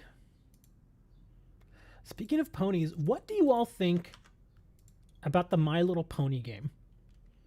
I'm not kidding. This isn't a joke. I'm being very, very, very sincere here. There is a My Little Pony trading card game out there. I don't even think it's produced anymore, but it's there, and they had a few sets.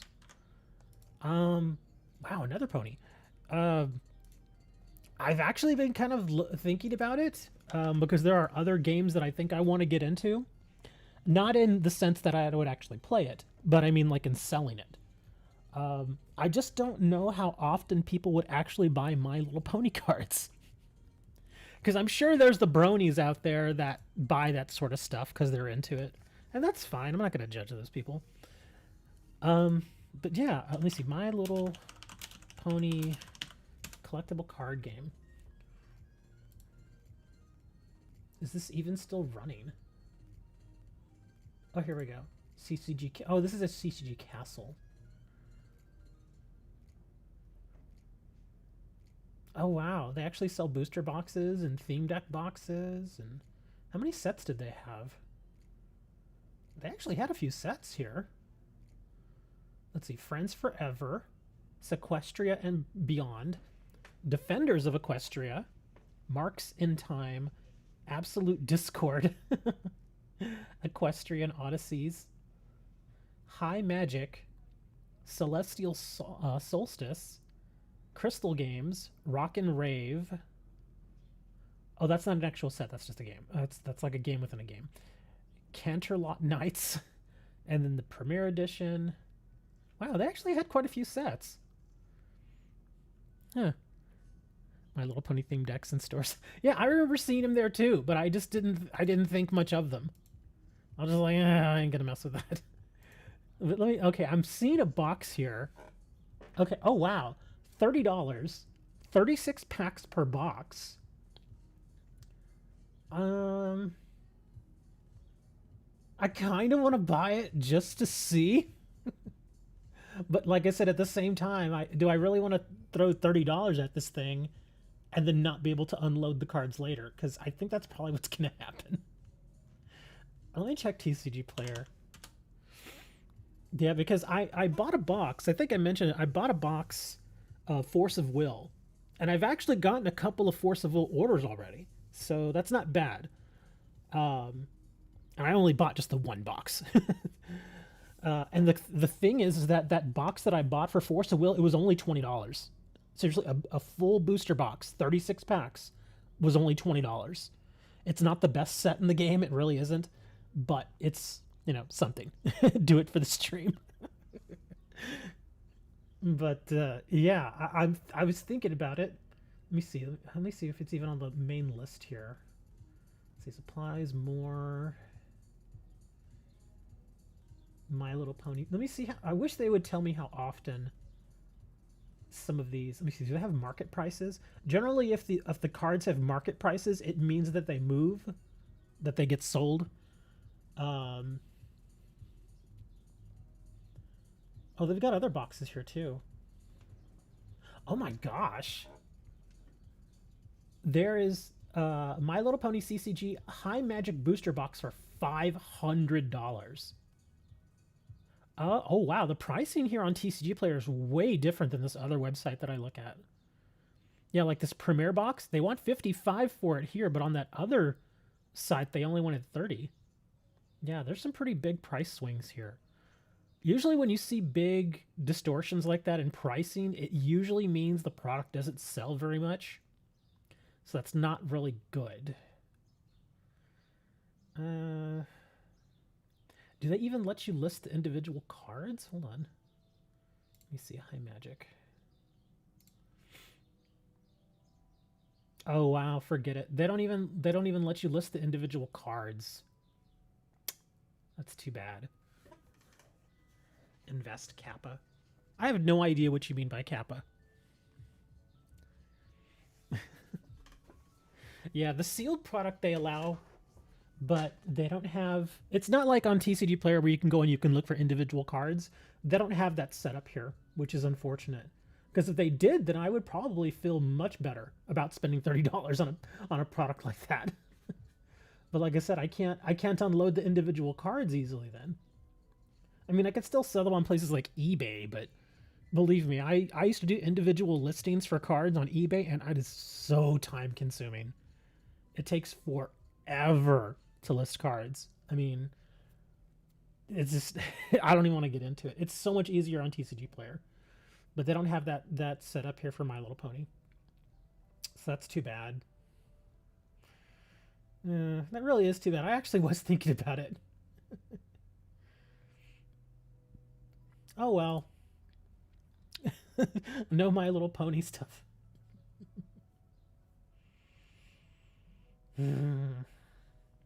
Oh well. Let's see. Oh yeah, codes. Let me clear these out.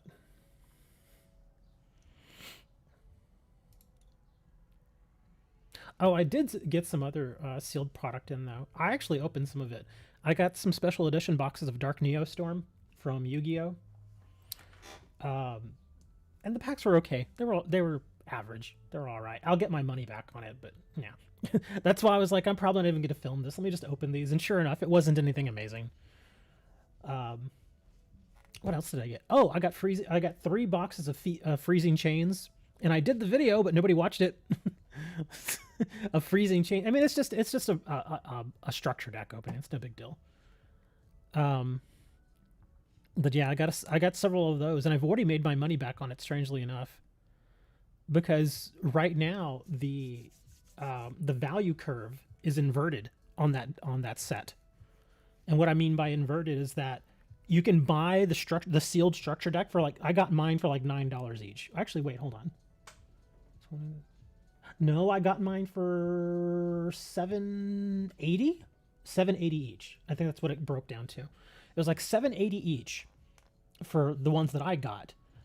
But the value, if you sell all the cards, is something like $16, which is kind of incredible. You don't see that often, where you could literally just go to the store and buy like 5 sealed, structure decks and sell them all and make a massive profit like that. I mean, that's a big profit. It doesn't, percentage wise, it's big. Okay. But I know if you go to the store and you spend the $10 on the deck and you break it up and you sell the individual cards and you make $16 back, you might think, oh, well, $6 isn't that much. But considering it actually is pretty good. Because if you did that on a larger scale, because I'm thinking about buying a couple of sealed cases of it now. Because the sealed cases are not that expensive. I think the sealed display box is 8 decks, and I think I saw them going for $49. $49 or so for 8 sealed decks. And then, of course, you just open them all up and you break them up and you sell the individual cards. And just imagine the profit that you can make on that. Pretty good. Anyways, enough of me talking about profits. Sorry, hold on. Let me put some more codes here. I'll finish at code number 100. Okay, so we'll put this back over here. There you go. Have a hat. You can also have another pony. What is up with the ponies? I keep getting ponies here. And now we got a flower.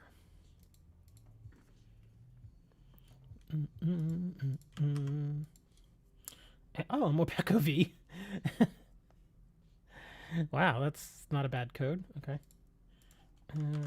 Let's see. A Vecavolt. Next one is Yang Mu. Yeah, I just say Yang Mu. But there's that one set, that new set from Yu-Gi-Oh! Ghosts of the Past. I'm just waiting for that thing to come out already. It's been hyped for like 2 months straight already. And I don't think it's coming out until April. I think it's April. Let me see, Ghosts of the Past.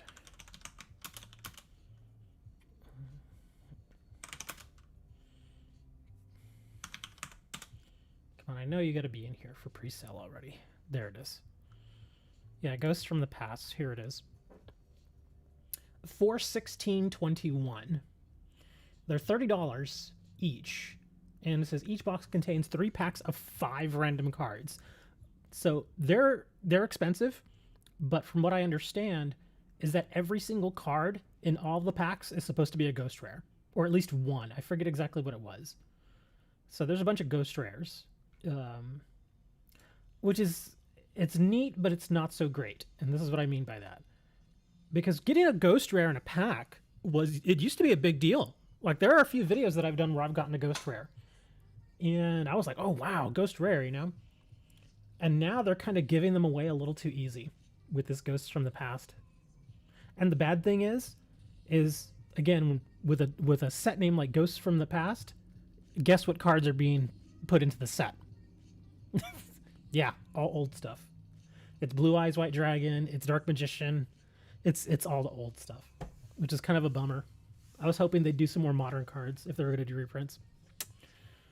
But I'm thinking about ordering a few of those too. Maybe doing an opening. What do you guys think? I actually have a little money that I could spend on product right now, which is why I'm looking at all this stuff. So if there's a particular set that you think I should be looking at, let me know. Because I actually want to order battle styles, but nobody has them.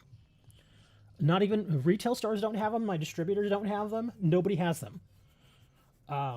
So yeah, I'm at a loss of where to get them. The only place I can really get them is just to kind of try to find them on the open market. But I imagine anybody that has a sealed booster box of battle styles probably wants $200 for it.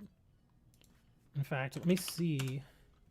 Oh, I could talk to my friend up in New York. I'll see if he has any too. I'll have to contact him though. Because, yeah, that one dude I think I mentioned it before. He screwed up one of my orders that I ordered from him. And he hooked it up by getting me some Shining Fate stuff. And since then, now we're buddies.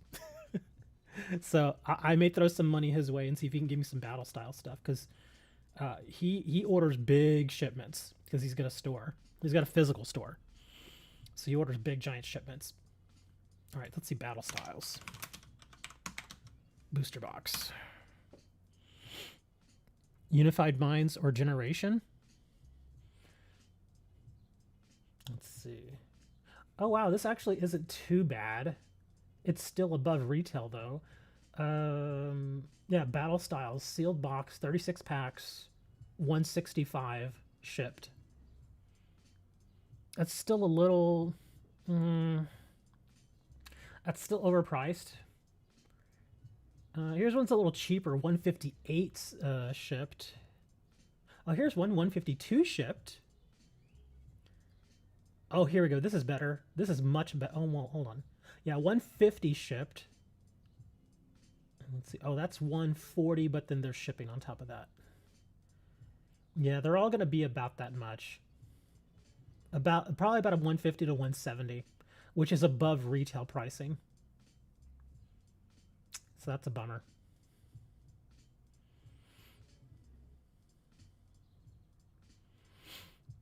I'll have to see about that. I'll consider it. It still feels like that's way too much money. Seeing as how the money right now for Pokemon is in the sealed product, it's not in the it's not in the I don't even have a deck built for this. It's I'll just use this. I would like to open a Battle Styles a booster box, but not if I buy it for $170. It's just too much money, because the value once you open that box, I imagine, is probably, unless you get a couple of really amazing pulls, which you probably won't. I imagine that the value after you open the box is probably going to be like $50, which is why I don't want to open it. So yeah, it's a bit of a bummer there. Give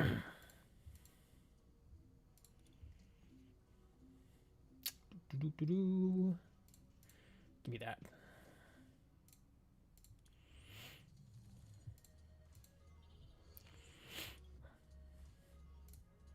Let's go, Flareon. Unified Minds. Those boxes are even more expensive, though. That's why I'm looking at some of the newer stuff, because all the older stuff, it's all over $200. All of it. I mean, if you can find even like XY era sealed booster boxes for less than 200, I say buy it. Buy it immediately. And then hold it for like a month and then resell it for like $500. Those are the swings that we're seeing in Pokemon sealed product right now. Because as bad as the pricing is for like even just the smaller stuff, like the special boxes and stuff you get like at Targets, the pricing swings on those are pretty harsh. Like a $15 box. Oh my god, really? I draw that? Like a $15 box would resell for like $22-23. It's even worse with XY era stuff and beyond that.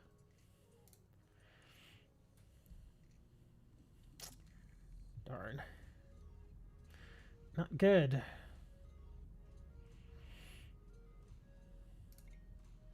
Let's poke him. I don't have any energy. But yeah, if I were able to find some XY stuff that was relatively cheap, I would probably buy it. But it's just not. It just doesn't exist anymore. And I think part of the reason that doesn't even exist anymore is because so many people that weren't really into the collecting game, now they're getting into it because they realize there's money to be made. And so they're just trying their hand at, just basically just trying to corner the market. They're not even really thinking, it feels sometimes. Because it's kind of like the GPU market right now. Really? Oh gosh. It's kind of like the GPU market. You don't even have to make a good product. Somebody will just eventually buy it. And so the easiest way to make money is to just buy the entire stock of whatever it is and then just try and resell it. Because suddenly, again, this is like with any set. If you have a new set, again, in this case, let's just take battle styles, for example.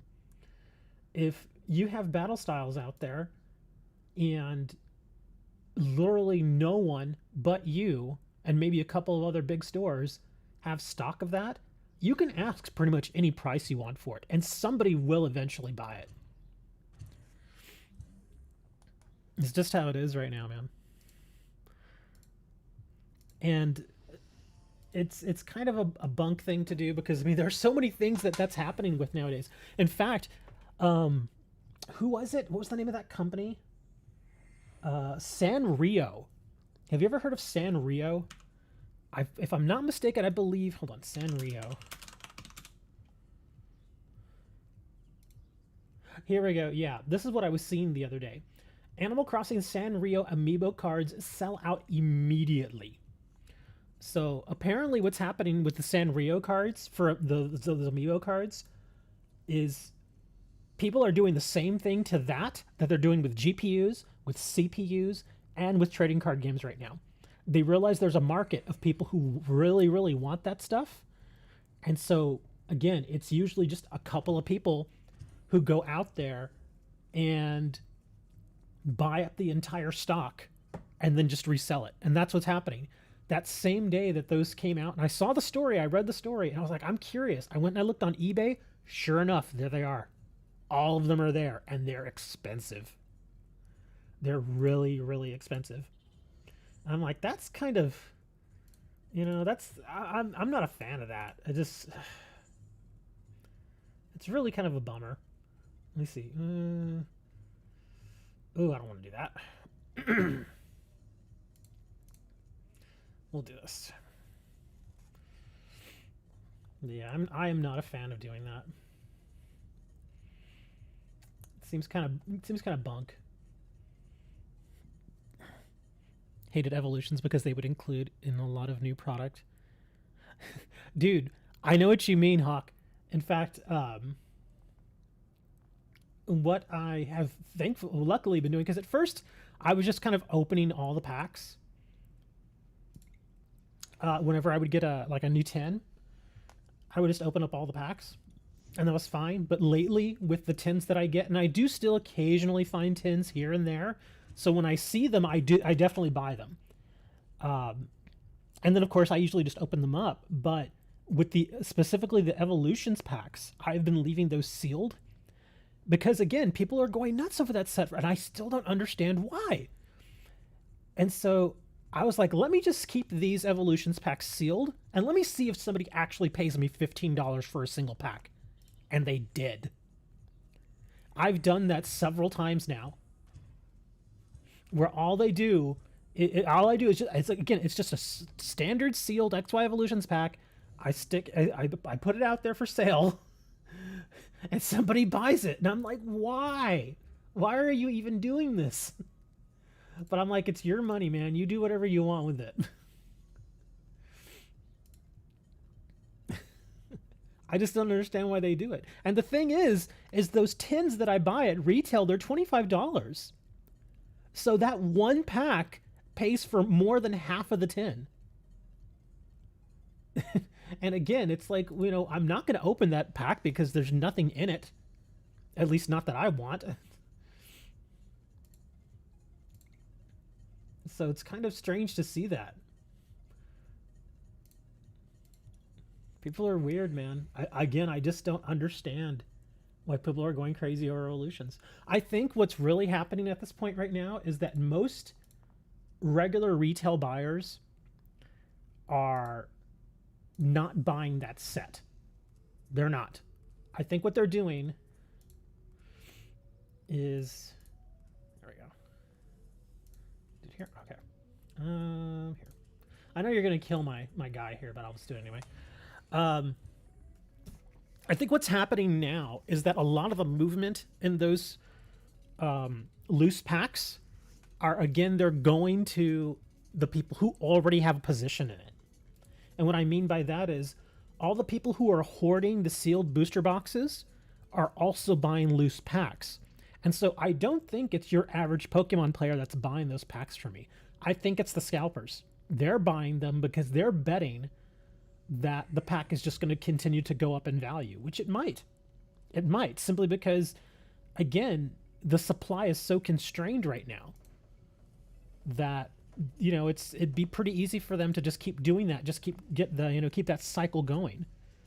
Is, you know, it's like they buy a pack from like me for $15, they turn around and try to sell it for $20, another scalper buys it from them for $20, they take it and hold it, and, you know, a couple months from now they try to sell it for $30, and it's just like, you know, it's just that little system keeps going like that. I think that's what's happening, because I cannot imagine any average Pokemon player that is going to go and drop $15 on a pack of XY evolutions. I just don't see it. It makes no sense to me that they would do that.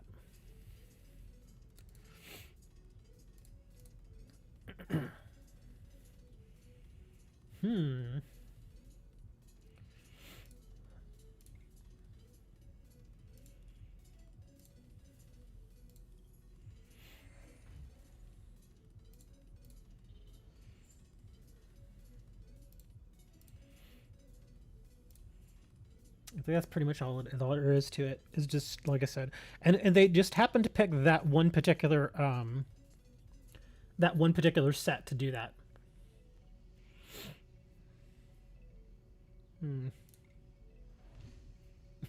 I'm just gonna keep poking you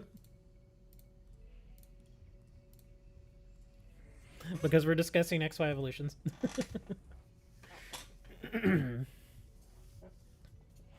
Yeah, they just happened to pick that one set, and the reason why they picked it kind of goes back to what happened with, who was it that opened?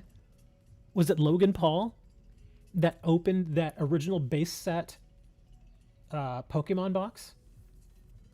Paid like something like $20-something thousand for it, and it opened it. Thank you for the follow, Aardvark. But yeah, I think that's why they focused on that, because he opened base set, and Evolutions is basically just a reprint of that. And so people saw all that, they got the nostalgia.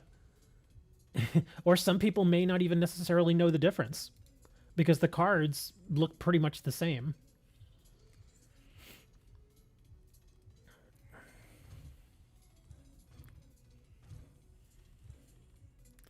And so some people might be thinking, oh, well, look, these cards are supposed to be really valuable. Nah, they're not. I mean, again, to be fair to the set, it's got some neat, interesting stuff in it, but it's not this super expensive set. It's so overvalued, it's not even funny anymore. Oh my gosh, why are you giving me such terrible stuff? Well, I can't even get another Eevee stuff. Here, we'll go with this and this.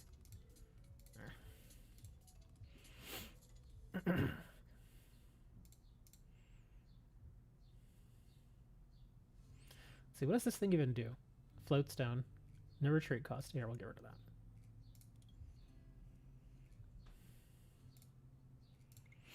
of that. Charizards. Evolution's Charizards to Little Timmy's.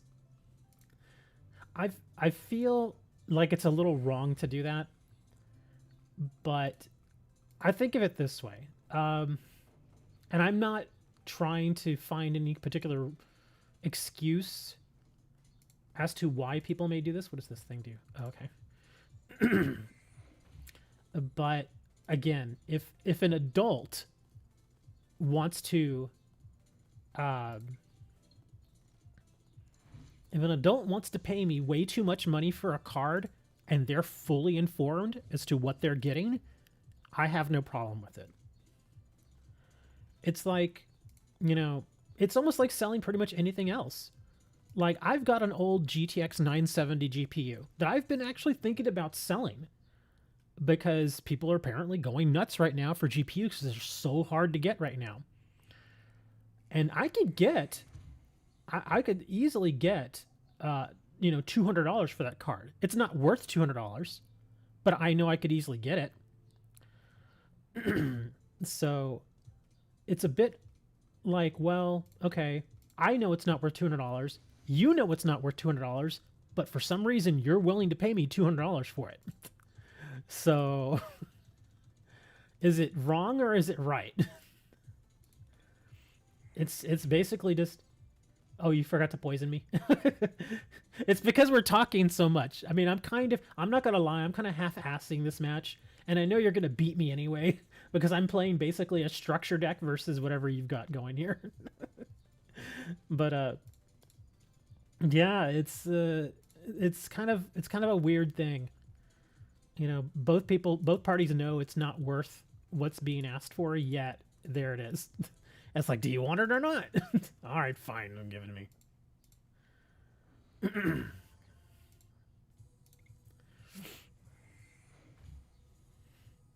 Yeah, that's the thing. Hawk is exactly right there, because that's kind of the reason why you almost have to follow suit. Because again, if I get a pack of XY evolutions and I know the retail cost of that is $4, if I sell it for $4, the next person who gets it is probably going to be a scalper, and they're going to sell it for $15. So the question then comes, well, do I want to make that money, or do I want to just give that money away to somebody else to make? And that's where it kind of comes from. Yeah, you're not really sure. You know, I mean, you have to kind of let the ethics of the whole thing go, because like you just said, Hawk, if you don't make the money, somebody else will. Because that's probably what happens, is there's probably a bot out there that watches for stuff like that. Because I know when it comes to things like GPUs right now, there are tons of bots out there. Tons of bots that wait for a listing of a particular card or a particular item at a particular price, at or below a particular price, and it immediately buys it. Once it sees it on there, it immediately buys it. I'm sure the same thing happens with trading cards. Absolutely certain that it happens with trading cards now. Because it's so easy to get a bot. You can go, seriously, you can Google. You can just go Google and find a bot that will do that for you. It's kind of insane.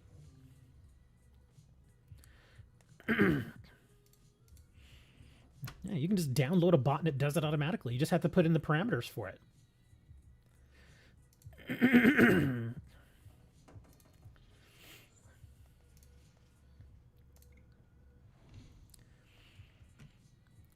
Select an energy card. I have no energies in my hand. I'm surprised I've actually gotten 3 cards off of you. I'm going to lose, but I'm just proud to have half played this. I'm not going to say, you know. But yeah, I'm kind of happy that I've actually been able to get 3 cards off of you just doing this.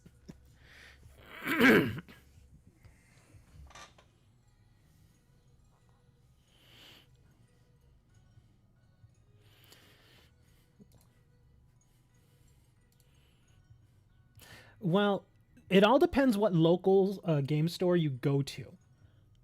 If you go to a larger game store that actually has a lot of money and that's always been doing really well, they're probably perfectly fine with raising their prices. Some of the smaller stores who are maybe struggling a little bit, the way that the cycle of income works for those stores is pretty much like this. How can I put it? They generally have certain lines of credit.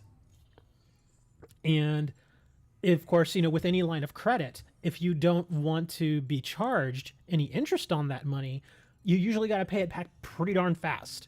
So if you go and you buy $1,000 worth of product, once you buy that $1,000 worth of product, you're on the clock, and you have 30 days to make that money back and pay off that loan, or else you get charged interest, and then you start losing money. And so to avoid that, what a lot of these stores will do is they'll order that $1,000 worth of product, and the faster they can get rid of it, the better. Even if their profit margin is only like 5 or 6%, which is actually pretty good, to be honest, because there are some places out there that only make margins of like 1 or 2%. It's bad. But if you're able to make like a 5% margin on that, most people are fine with that, because now you've paid off your $1,000, you made a profit, and now if you want to, the clock has started over again now, or you're able to restart the clock. So now you're not paying the interest, so now you can take That $50 that you made, that's your profit. You can set that aside to do whatever you want with later, but you still have that $1,000 now in which you can go spend another 1,000 to get 1,000 more product, and then just do the same thing over again.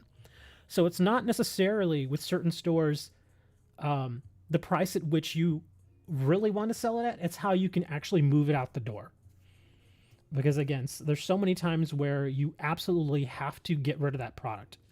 Because if you can't, like I said, not only do you start paying interest on it, but also with some stores, they will actually max out their credit lines to buy product on a monthly basis, hoping to flip it. And if you don't flip it quickly enough, suddenly you have that much less money to spend the following month on any new product that comes out. Like say, for instance, this month it's Battle Styles Pokemon. So you spend $1,000 getting Battle Styles stuff. If you're able to clear it out and sell it all and get all that money back plus more, great, you've done good. But if you're not, then next month when another product comes out, say like next month it's Yu-Gi-Oh! Ghosts from the Past, suddenly you don't have nearly as much money to sink into that new product.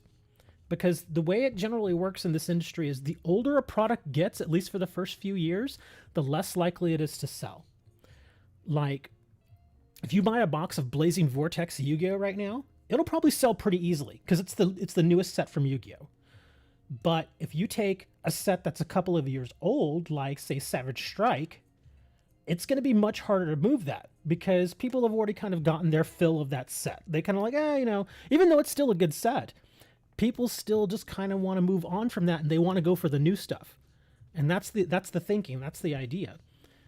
You see, not cheaper, but smaller game stores, smaller local game stores that don't have the money to be able to hold on to product that long, they're not able to take advantage of the fact that as a product ages, you will generally be able to ask more for it, although you sell less of it. So I hope that kind of makes sense as to what I'm trying to say. People are like, what is he talking about? I have no clue what he's talking about. And let's see, what should y'all trade me for a Rainbow Rare Pikachu VMAX? To be honest, Star Fate, I don't want it. Yeah, I don't really have any use for it. I'm sure somebody will want it, but I just don't have any use for it. I mean, if you want a value of it, we can give you a value. Let's see, what is it? VMAX Pikachu? Let's see, and you wanted you have the rainbow one. Right now in trade, it looks like they're offering 1 to 2 Battle Styles packs for it. So yeah, it's not a hugely expensive card right now, unfortunately. In fact, even the regular one, the regular Pikachu VMAX is only worth maybe 1 pack. That's it. Yeah, not a hugely valuable card. And if you want to know where I'm getting the values from, this is the site that we generally use. ptcgoprices.com. Yeah, just type in any card that you see there in the game and it'll bring up listings for all the various cards. And you'll get values for them.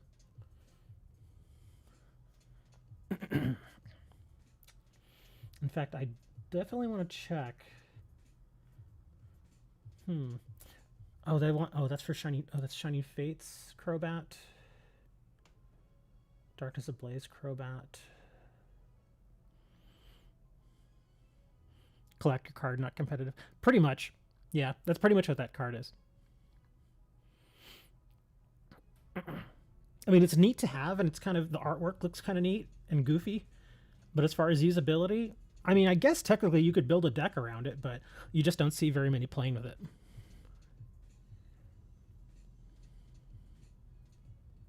It's great Timmy bait. I always feel bad about that though, Wooker. See, I guess that's where my ethics really kind of, I mean, I think of it this way. I've had businesses virtually all my life, and I've run businesses, so I know how to run a business. But as far as the ethics behind certain things that you may or may not have to do in businesses, I really struggle with that sometimes, because I cannot in good conscience sell something to, as you put it, a Timmy. And I know what you mean by that. A Timmy is basically somebody who's just like, ooh, look, pretty, shiny, I want this. Let me pay you way too much money for it. That's a Timmy. Somebody that doesn't think, but 5 minutes in front of them, that's a Timmy. They don't see the long-term profitability of a card or usefulness of a card. That's a Timmy. So yeah, I can't in good conscience get a card like that and try to sell it to somebody who's a Timmy and not feel bad about it later. Yeah. I can't do that. Because even when I was, and I think the reason why I've kind of been, at least for me, justified in not doing that behavior is mostly because when I was doing the Yu-Gi-Oh tournaments back in the day. Because again, back from like 2003 to 2007 is when I was doing a lot of tournaments. I was holding them, and I was a tournament organizer, a judge, all that stuff. And whenever we would have like new players come around, they were usually, just like you said, Timmies are usually children. And that's true. Absolutely true. If you get a 10-year-old there and you take a look at their collection, thank you for the follow. If you take a look at their collection of cards and you see that they've got a few $50, $60 cards in there, and they want a $1 Blue Eyes White Dragon card that's been printed 1 billion times, and they want to make that trade, a lot of people would be tempted to make that trade. And I won't lie, I would be tempted too. But there's a part of me that says, no, I can't do this to this kid. It's a child, for God's sakes. I cannot in good conscience do that. So what I started doing, and for a while, a lot of my other players started to hate me for this, but then they kind of realized why I was doing it, is I started to tell the kid, look, just so you know, young person, that is a $50 card. You're offering me a $50 card for a $1 card. So if you want to trade that $50 card, that's fine. Just ask for much more. And most of the time, the kids were even just like, or even their parents, because their parents would sometimes come with them. And their parents are like, thanks, we didn't know it was worth that much. And I go, yeah, some of these trading cards are pretty valuable. And because of those little speeches that I would give the parents or the kids, they would go online and they would look at stuff and they would finally start to understand the values. And so I think in the long run, I actually educated a whole slew of people, like a whole generation of young collectors, young card players, who now understand that it may just seem like a regular everyday card to you, but there may be some value. Even like common cards. Like some common cards, $20 for a common. It doesn't make a lot of sense sometimes, but that's just how the games are. And I can't in good conscience rip somebody off like that. I just can't do it. My conscience just eats at me and says like, no, Richard, you can't do this. It's not right. And so that's why I don't do it. That's why whenever you all offer me these trades that look a little, let's be honest, they're one-sided in my favor, I'll say something. I will even be like, are you sure you want to trade that? You all have heard me say that more than once, where I've said, are you sure you want to trade that? Because a lot of times in good conscience, I just can't do that. Now, if you just want to give me the card or give me the pack, that's different. Then at that point, you understand that you're not getting anything in return. That's fine. But if it's a new player or a younger player that's just like, here, I'll give you this Crobat for a Pikachu that looks really neat, then no, I can't do that. Yeah, I can't do it. I can't do scam trades. I can't sell scams either. But again, the reason why I can price my cards at certain prices is because I know that some of them actually are worth that much. Like there are certain cards out there right now that people are selling for way under their actual value. And so I buy those. And then I relist them. Now that, I don't think there's anything wrong with that because I'm paying them what they're asking. If they're a seller, like on TCG Player or on eBay, I obviously don't know them, so I have to assume that they know what they're doing. I'm not going to just write them and say, hey, are you sure you want to sell that for this? I can't do that with every single one. So yeah, that's kind of how it is, man. Oh, I'm sorry. I was going to throw some codes up there. I don't think anybody's watching right now, but we'll throw a code up there anyway. Yeah, my ethics are just... I just can't do it, man. Oh, I actually redeemed this one. Didn't mean to. Uh, sorry. Here, I'll throw a code up there for you, Fire. Hold on. There you go, Fire. Here's a code. Suda-woodoo. I'll put a couple more up there, too. You can grab those. I don't think Wooker even grabs these codes anymore because he has all this stuff. But I'll throw a few codes up here for you since you're hanging out and listening to me talk about, just ramble about having a store and and the ethics.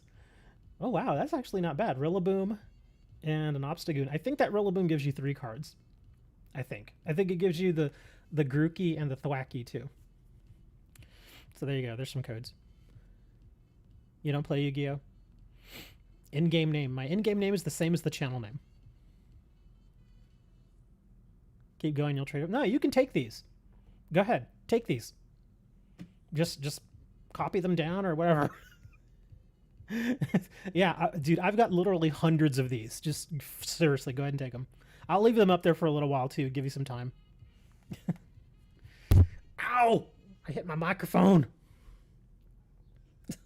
I was trying to raise my hand above my head, and I accidentally just nailed my mic. Sorry.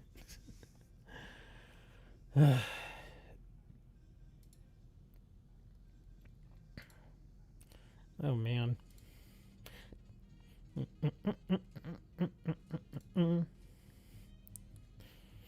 Send friend request. Oh, did you send the friend request? Okay. All right. Requests. Trainer. That's who you are? Your name's Trainer? There you go. Your name's you got your name banned? Well, now I'm wondering, was your name Fire Screamer? Is that what you used?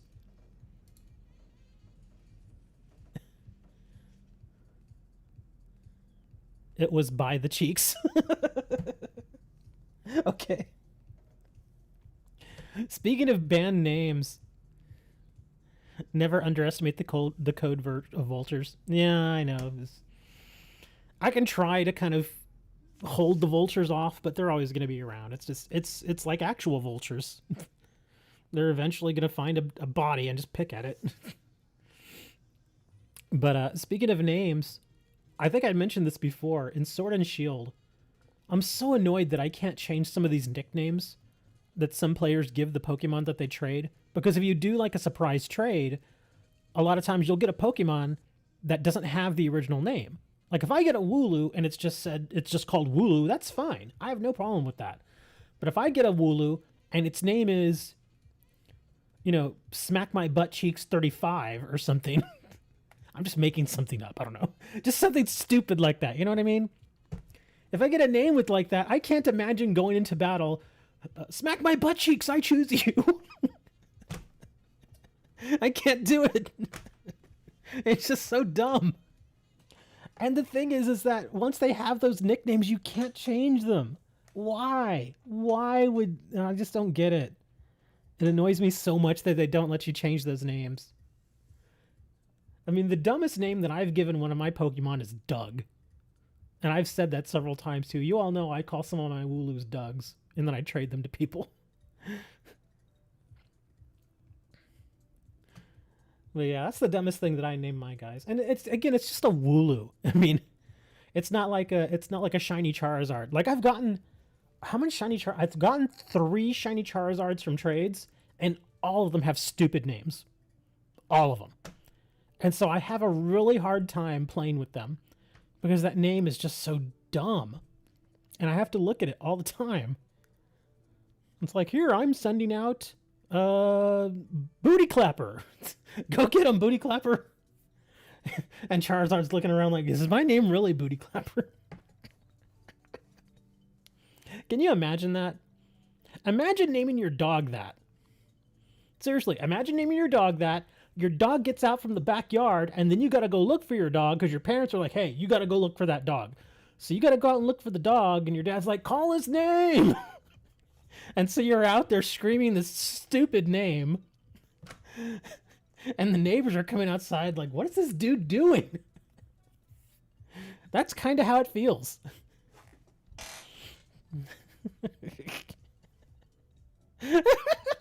Exactly, Wooker.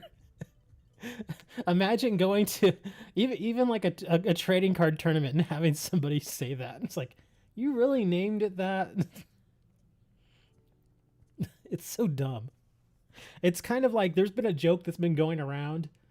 Uh, think of the first email address that you came up with. And this is mostly for my generation because we were there in the late 90s when the internet finally started getting big and everybody was offering, places like Hotmail and Yahoo were offering free email addresses. This was even before Google. So there weren't Gmail addresses. It was like basically the two big ones were Hotmail and Yahoo. And getting your first email address, you're like, cool, I want to be completely original. And so what would your email address be? Sometimes it would be just like some stupid, ridiculous email address. Like something completely obscene. Because you didn't think far enough ahead into the future thinking, okay, now it's 2021 and I still have that same email address from 20 something years ago. Imagine trying to get a job. Okay, I see here that you've got so many years of experience. And is this email address correct? And you're like, yeah, that's correct.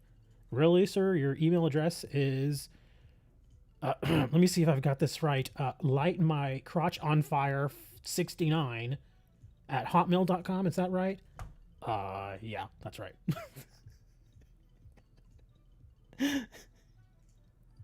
I learned though. And so my email addresses now are very much to the point. They're just basically my name. And that's it. Of course, sometimes you have to put little identifying marks within it, because there are only so many, there's plenty of people out there with my name, so you have to kind of change it up a little bit. But yeah, those email addresses are insane. Knew a guy in high school who had a dog named, what is it, Solstji? Which is a corruption of like you in Dutch. So if you ask him what his dog was called, he'd answer like you, basically. It's so dumb. That's so ridiculous. I could never imagine giving one of my pets a name like that. Like even the pets that I've had recently, as an adult, they've all had decent names. The only one that had kind of a goofy name was a cat that I had named Yugi. Seriously, his name was Yugi, like Yu-Gi-Oh. And the funny thing about it is that my wife brought it home, didn't tell me we were getting it. She brings it home and says, hey, we have this new cat now. And I'm like, I see. And she's like, well, I figured since I just brought it without telling you, you can name it. And as a joke, I said, okay, his name is Yugi. And she just looked at me, and I thought she knew I was kidding, but nope. She went out and got it tags and everything, and just like that, his name was Yugi. And it actually wasn't that bad. It really wasn't. It was fine. The other cats we had, one of the other cats we had was named Banky, which is very much a cat name. And then we also had TC, which is a cat name. So it was fine. Thankfully, I didn't name my, any of my animals something ridiculous. Like turd burglar or something. Just imagine walking this. I always have to think about that now. If you're not completely comfortable with screaming it out at the top of your lungs while walking down the street, then do not name your animal or your kid that. Can you imagine walking down the street screaming that name and being okay? Some people are okay. Other people not so much. I don't mind. I don't mind that name. I like it. And again, same thing. You may think that name sounds cool now, but 20 years from now, or maybe not even 20 years, like I've heard a lot of kids have gotten named after characters in Game of Thrones. Like there was somebody that, that's a good code right there. That one gives a couple of cards and a coin. What did they name their kids? I can't remember the name now. What are some of those Game of Thrones names? I'm trying to remember it. If I hear it, I'll probably remember it. I never watched a Game of Thrones, so those characters.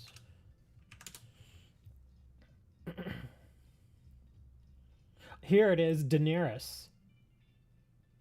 I mean, it seems kind of neat. It seems like a neat name, but you have to think. You know, 15 years from now, when your kid's a teenager, are you really going to want to have your kids named Daenerys? Now, of course, at that point in their life, you may just start calling them Danny, which I think is what's going to happen. But again, you have to remember that child is going to have that name the rest of their life. So when that kid is 30, 40, 70, they're going to have the name Daenerys. Oh, another one I've seen is Arya. Arya's not so bad. Arya's fine, actually. Sansa, I've actually never heard anybody with that name before, but I'm pretty sure somebody has it. And what was that other one? There was one other name. I think it was Cersei. Something like that. But yeah, Arya's fine. Sansa, a little eh. But Daenerys is that one that I was thinking about.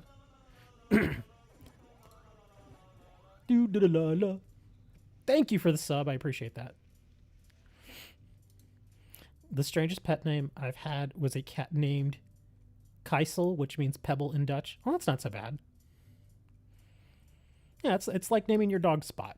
It's a very basic name, but it's a dog name. It's fine. Nothing wrong with that.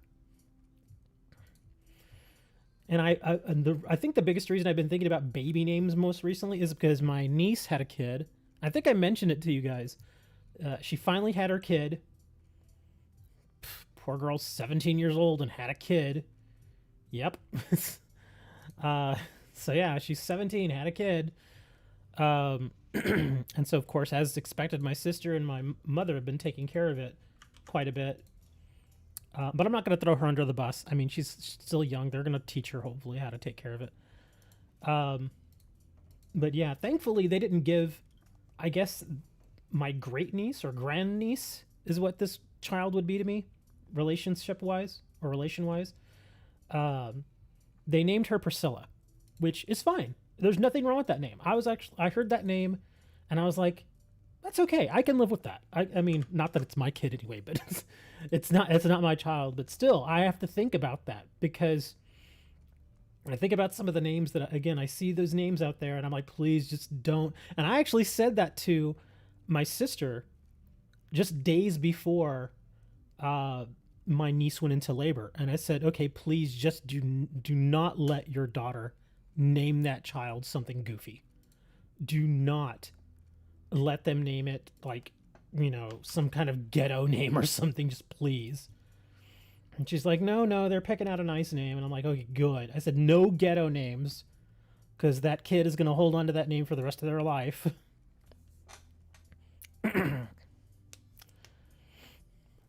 Let my niece name a farm cat I had, and she called it Feel Better. Because it had an icky eye at the time. Well, did the cat feel better?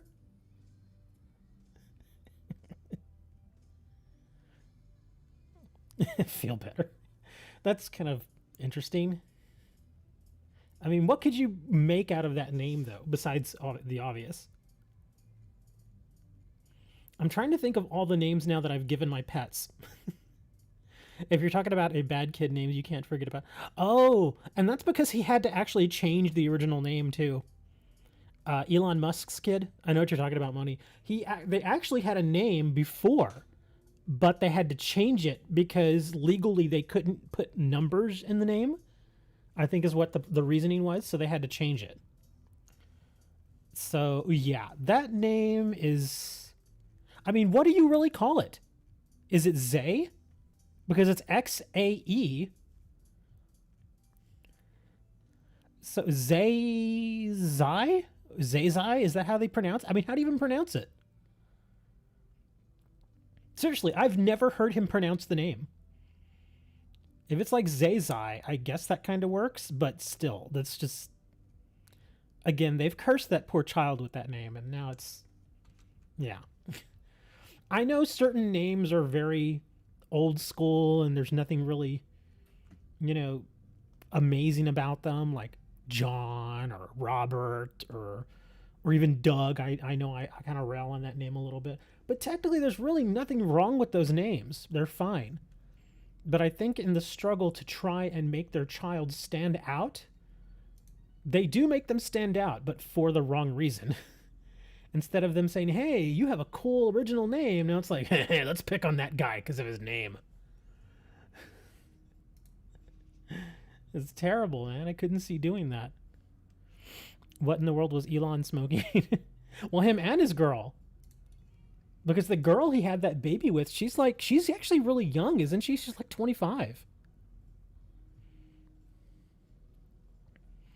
I mean, you can have a unique name without being pretentious.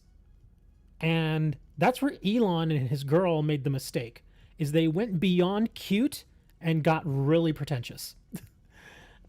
And seriously, that should be Elon's kid's nickname going forward, is pretentious. Even though the child may be just fine, but then again, thinking about it, you're being raised by Elon Musk and his girl, so that kid's not going to be fine.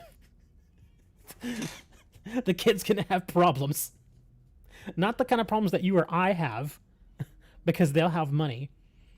But, yeah, it's just... Anyway, I'm going to open this pack because we're talking too much about names now. Hey, at least we're not talking about cheese or cake this time.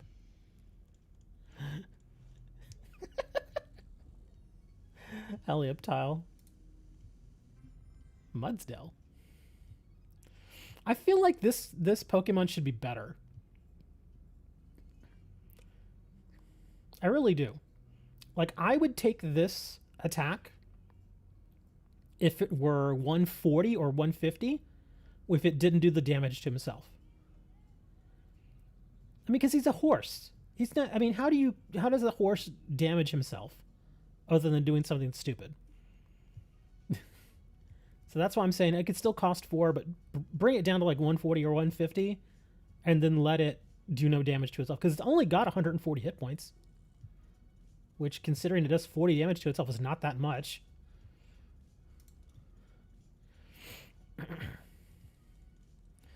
If I ever have a kid, I'm gonna name it after a cheese. Loop the loop. Put all energy attached to this Pokemon in your hand. Yeah.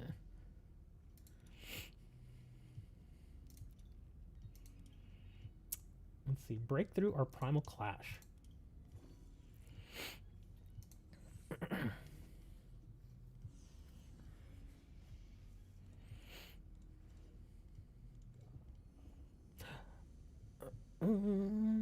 Skitty. Come on, give me something good here.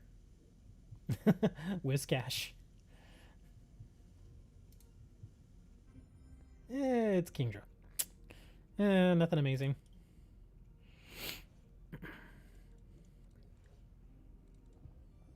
Wow, look at that. Another escape rope. Masquerain, Trico, Sunskirt, Marill. Really? Aegislash with the reverse. And a Delcatty. Yeah.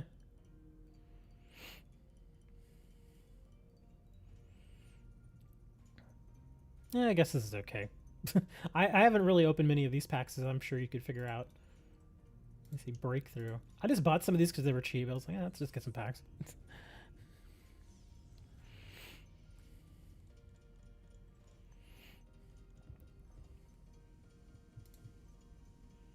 Bronzong. I just don't understand it. I keep getting rare reverse in all the packs that I've been opening now. I'm getting a lot of these. It's weird. Ralts. So I guess this is like a baby Ralts? I mean, or is Ralts just a baby in and of itself? Look, take a nap. Okay.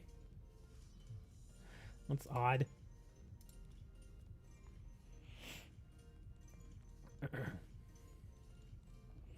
Super Sandshrew. Oh, that's actually not a rare. Noivern. Parallel City. I have no idea what Parallel City is. It's probably that card that I looked at over here for 2 seconds and then was like, eh. Super Rod. Shuffle 3 and any combination of Pokemon and basic energy from your discard pile into your deck.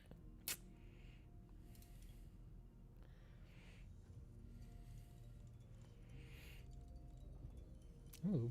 Buddy Rescue. Each player puts a Pokemon from his or her discard pile into his hand. Your opponent chooses first. Oh. Prinplup. And a Vanillix. I don't even know if there's anything good in this set. I'm just opening these. Simply because I haven't opened many of these packs. That's a neat looking Ghastly. Heavy Boots. Gets plus 20 hit points. Oh, that's a neat looking Wobbuffet. That art looks cool. And a Braviary. Or Braviary. Teddy Ursa. Can you trade for some if you want? Yeah. If you've added me in game, yeah, you can take a look at all the stuff I've marked. I have tons of stuff marked. In fact, I probably need to go through all of my battle style stuff and make sure that I've marked everything that I have too many of. Because I'm pretty sure I forgot some. Oh, wow, more Buddy Rescue stuff. Town map, turn all your prize cards face up. Oh. Smeargle? I've never seen this guy. Once during your turn before you attack, you may switch a basic energy card attached to your active Pokemon with a different type of basic energy card from your discard pile. That's interesting. Can I mark more VMAXs? Well, I generally only mark stuff that I have more than 4 of. I may occasionally make exceptions, but not all that often. Togetoll. Togetoll is now added. There you go. Yeah. Usually the last set in a block is usually like, here's the stuff we didn't put in all the other sets because it wasn't that great, but you can have it now.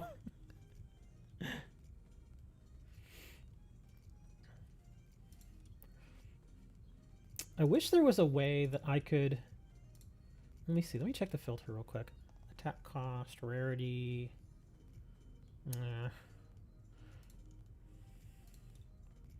Let's see. Let's go by number owned.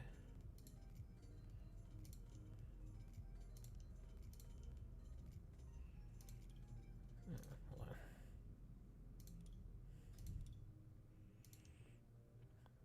Yeah, it's gonna be a lot of commons and stuff, but there'll probably be a few rares in here too.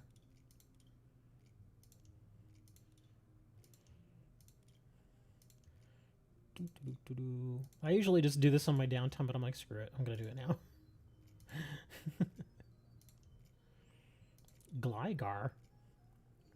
That looks a bit weird.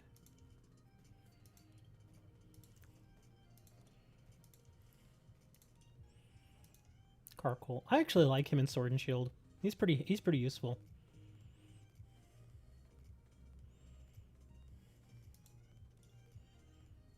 Cherubi. Glameow.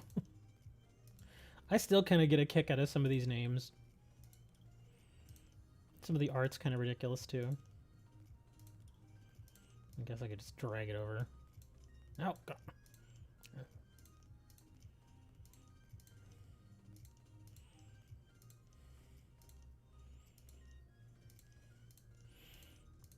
Carnivine. Okay, now we're getting some uncommons in here.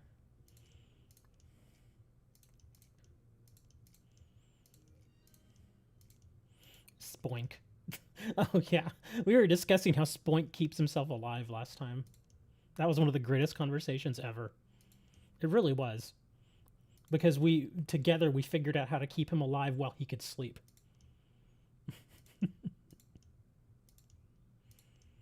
Everybody's like, what?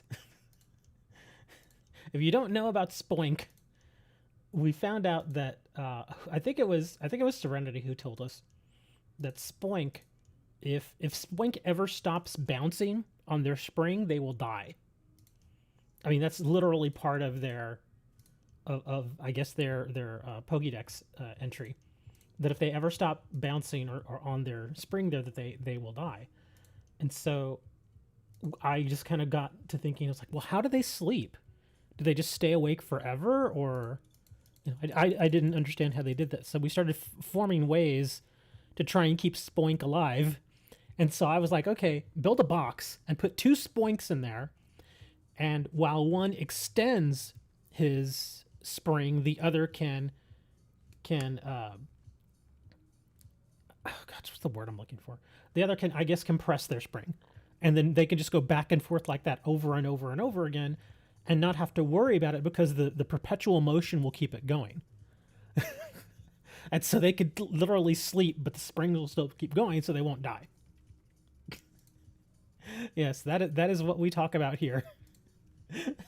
Just how to keep Spoink alive. F.A. Bridget is basically the only card with any value. Oh, wow.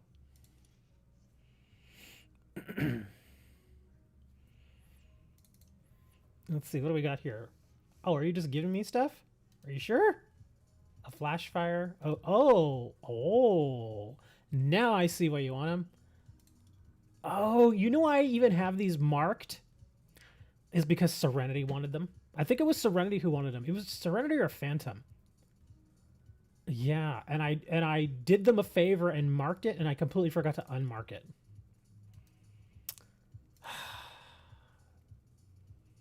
Fine, I'll do it. See, that trade I usually don't do, but what's this? I don't really need this Ditto.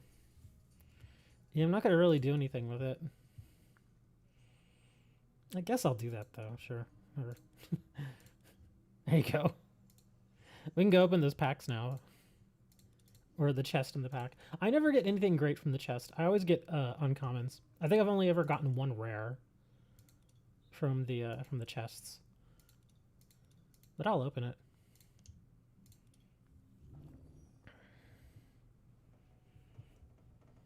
Sleeping is the least of its worries. Well, no, because it needs to sleep. Ugh, nothing great out of this one. Yeah, this is pretty much what I get out of these all the time. It's just like reverse uncommon.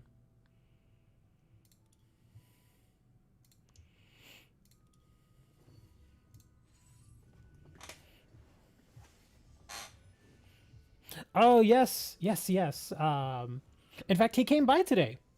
He did. Juan came by for a little bit today. And I wasn't necessarily going to give them away to just any... Oh, melodic. To just anybody, but I was wanting to get them to people who actually needed them. Because I can go back...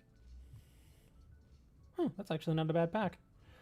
I can go back and I can see that trade, because it keeps a record of all your trades, right? I remember seeing... Here we go, yeah, trade history. Let's see, where is he? Yeah, here he is. This is the stuff that he traded me. Yeah, see. So I have a list of all the stuff he traded me. Some of it could be useful. Some of it is kind of more like bulk stuff. But some of it could be useful. Like somebody would probably want this. And somebody will probably want the hop just because it's full art, but yeah. The Toga Kiss, somebody might want that. Ball guys and stuff. But yeah, there's a few things in here. Oh, look at that. Reverse bird keepers. I didn't even look at the stuff really that much. I just kind of breezed through it. And we got some more. We got some Grimmsnarls, some Meowth VMAXs, Orbeetles, Hatterines. Yeah, see, nothing too amazing there. And then there was another one. There was 2 trades he did here. There we go. Got the Charizard VMAX. Drapion Dreadnought. Dreadnought VMAX Rainbow. What's this thing? Oh, Necrozma GX. Dolodden. Moltres. Umbreon. That Umbreon looks neat. Oh, wow. I didn't even realize he traded me this. Charizard and Braixen. It's not a bad card. Did not realize he traded me that. Deocidai, Gyarados, Eevee and Snorlax.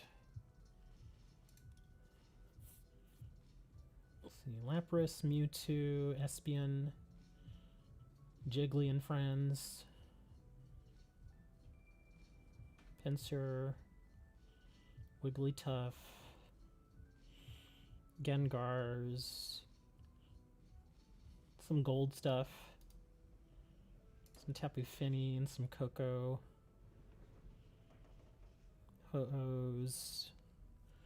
Doubles, Eevees, more Charizards.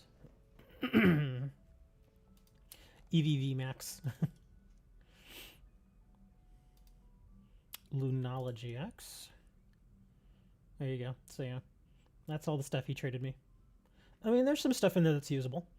But yeah, I wanted to try and get this to hopefully some newer players or people that just didn't have a lot of pocket money and be like, oh, here you go. Here's a couple of cards, help you out. Like if they're trying to build a deck and they're missing one of these particular cards, they'll be like, sure, go for it. Here you go. I'm sure the first one to go would probably be this one because that's such a usable card.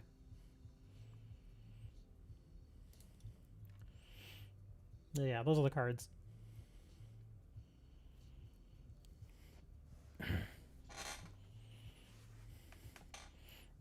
Rest in peace, that melodic. Where is that melodic? Didn't I see it here?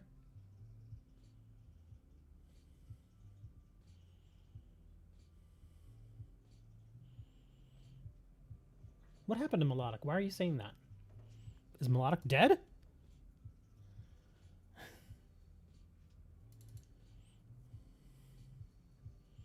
Seriously, tell me. I don't know what's going on there.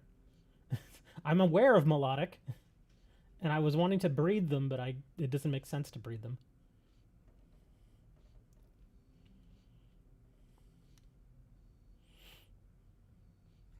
Yeah, it's too hard to breed melodics in Sword and Shield. It's a pain in the butt. Oh, the melodic I pulled from the pack. Oh, okay. I knew you were going to ask for the Cinderace. I knew it. You're like one of the richest players I know, man. And you want me to just give you the card? It's from the other set, right? Here it is.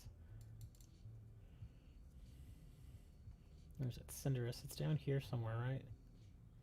Incineroar. Dragonite.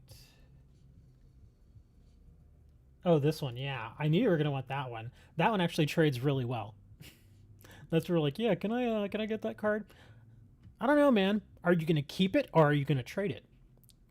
Now I need to go, oh well, I'll keep this one, and then you're just gonna trade the other copy that you have. Yeah, that's the one thing I don't really want to see is I don't want to see these. I mean, because again, I don't mind giving these cards to people. I just don't want to see them take a card like this, which is tradable, and then just trade it away for packs or something. That'd be kind of a bummer. In fact, how much is that Cinderace worth? Let's see, Cinderace. Oh, he's kind of 0 to 2. It's not a ton, but he does have some value.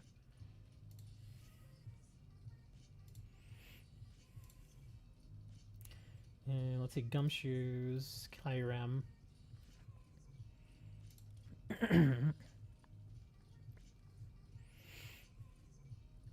Let me go back to it. Where is it? Cinderace. I just saw him. Where'd you go, Cinderace? There you are.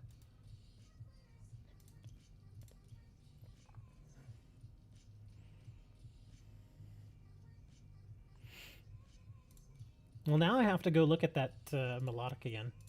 I was just opening pack. I didn't even read it. Hang on.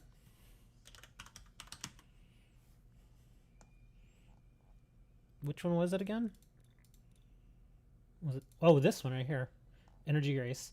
Once during your turn before you attack, you may knock out this Pokemon. If you do, attach 3 basic energy cards from your discard pile to one of your Pokemon. Oh, wow.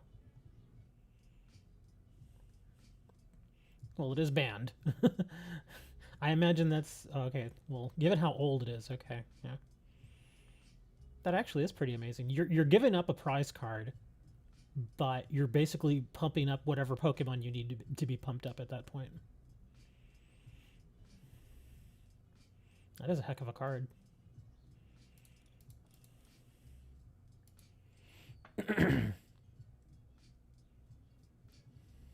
To GX and Vs, yeah. I think at the time, GXs and Vs just didn't exist, so... Yeah, this was a card that it just wasn't going to work long term. In the short term, I'm sure it was okay. But then once the GXs and the Vs started coming out, then it got a little insane. Because can you imagine just being able to pump up a V immediately and get it going just like that. That'd be kind of crazy. I'm already almost out of Gyarados. I have to get some more of those.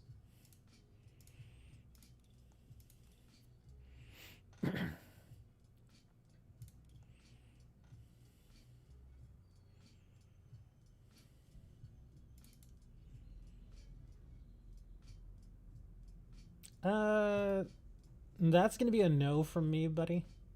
Not for that guy. I know these cards aren't super expensive, but I just don't have any use for that thing. Sorry. Do you have anything else?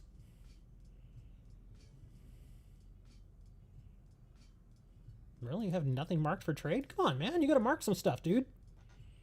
Yeah, you gotta mark some stuff down there, man.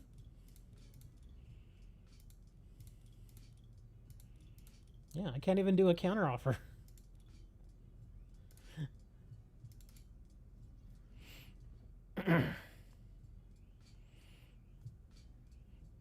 They're using Rulebox. Yeah. They're learning from their mistakes, at least. Because I imagine from here going forward, any other Pokemon that has a rule box is probably going to be exceptionally powerful in some way.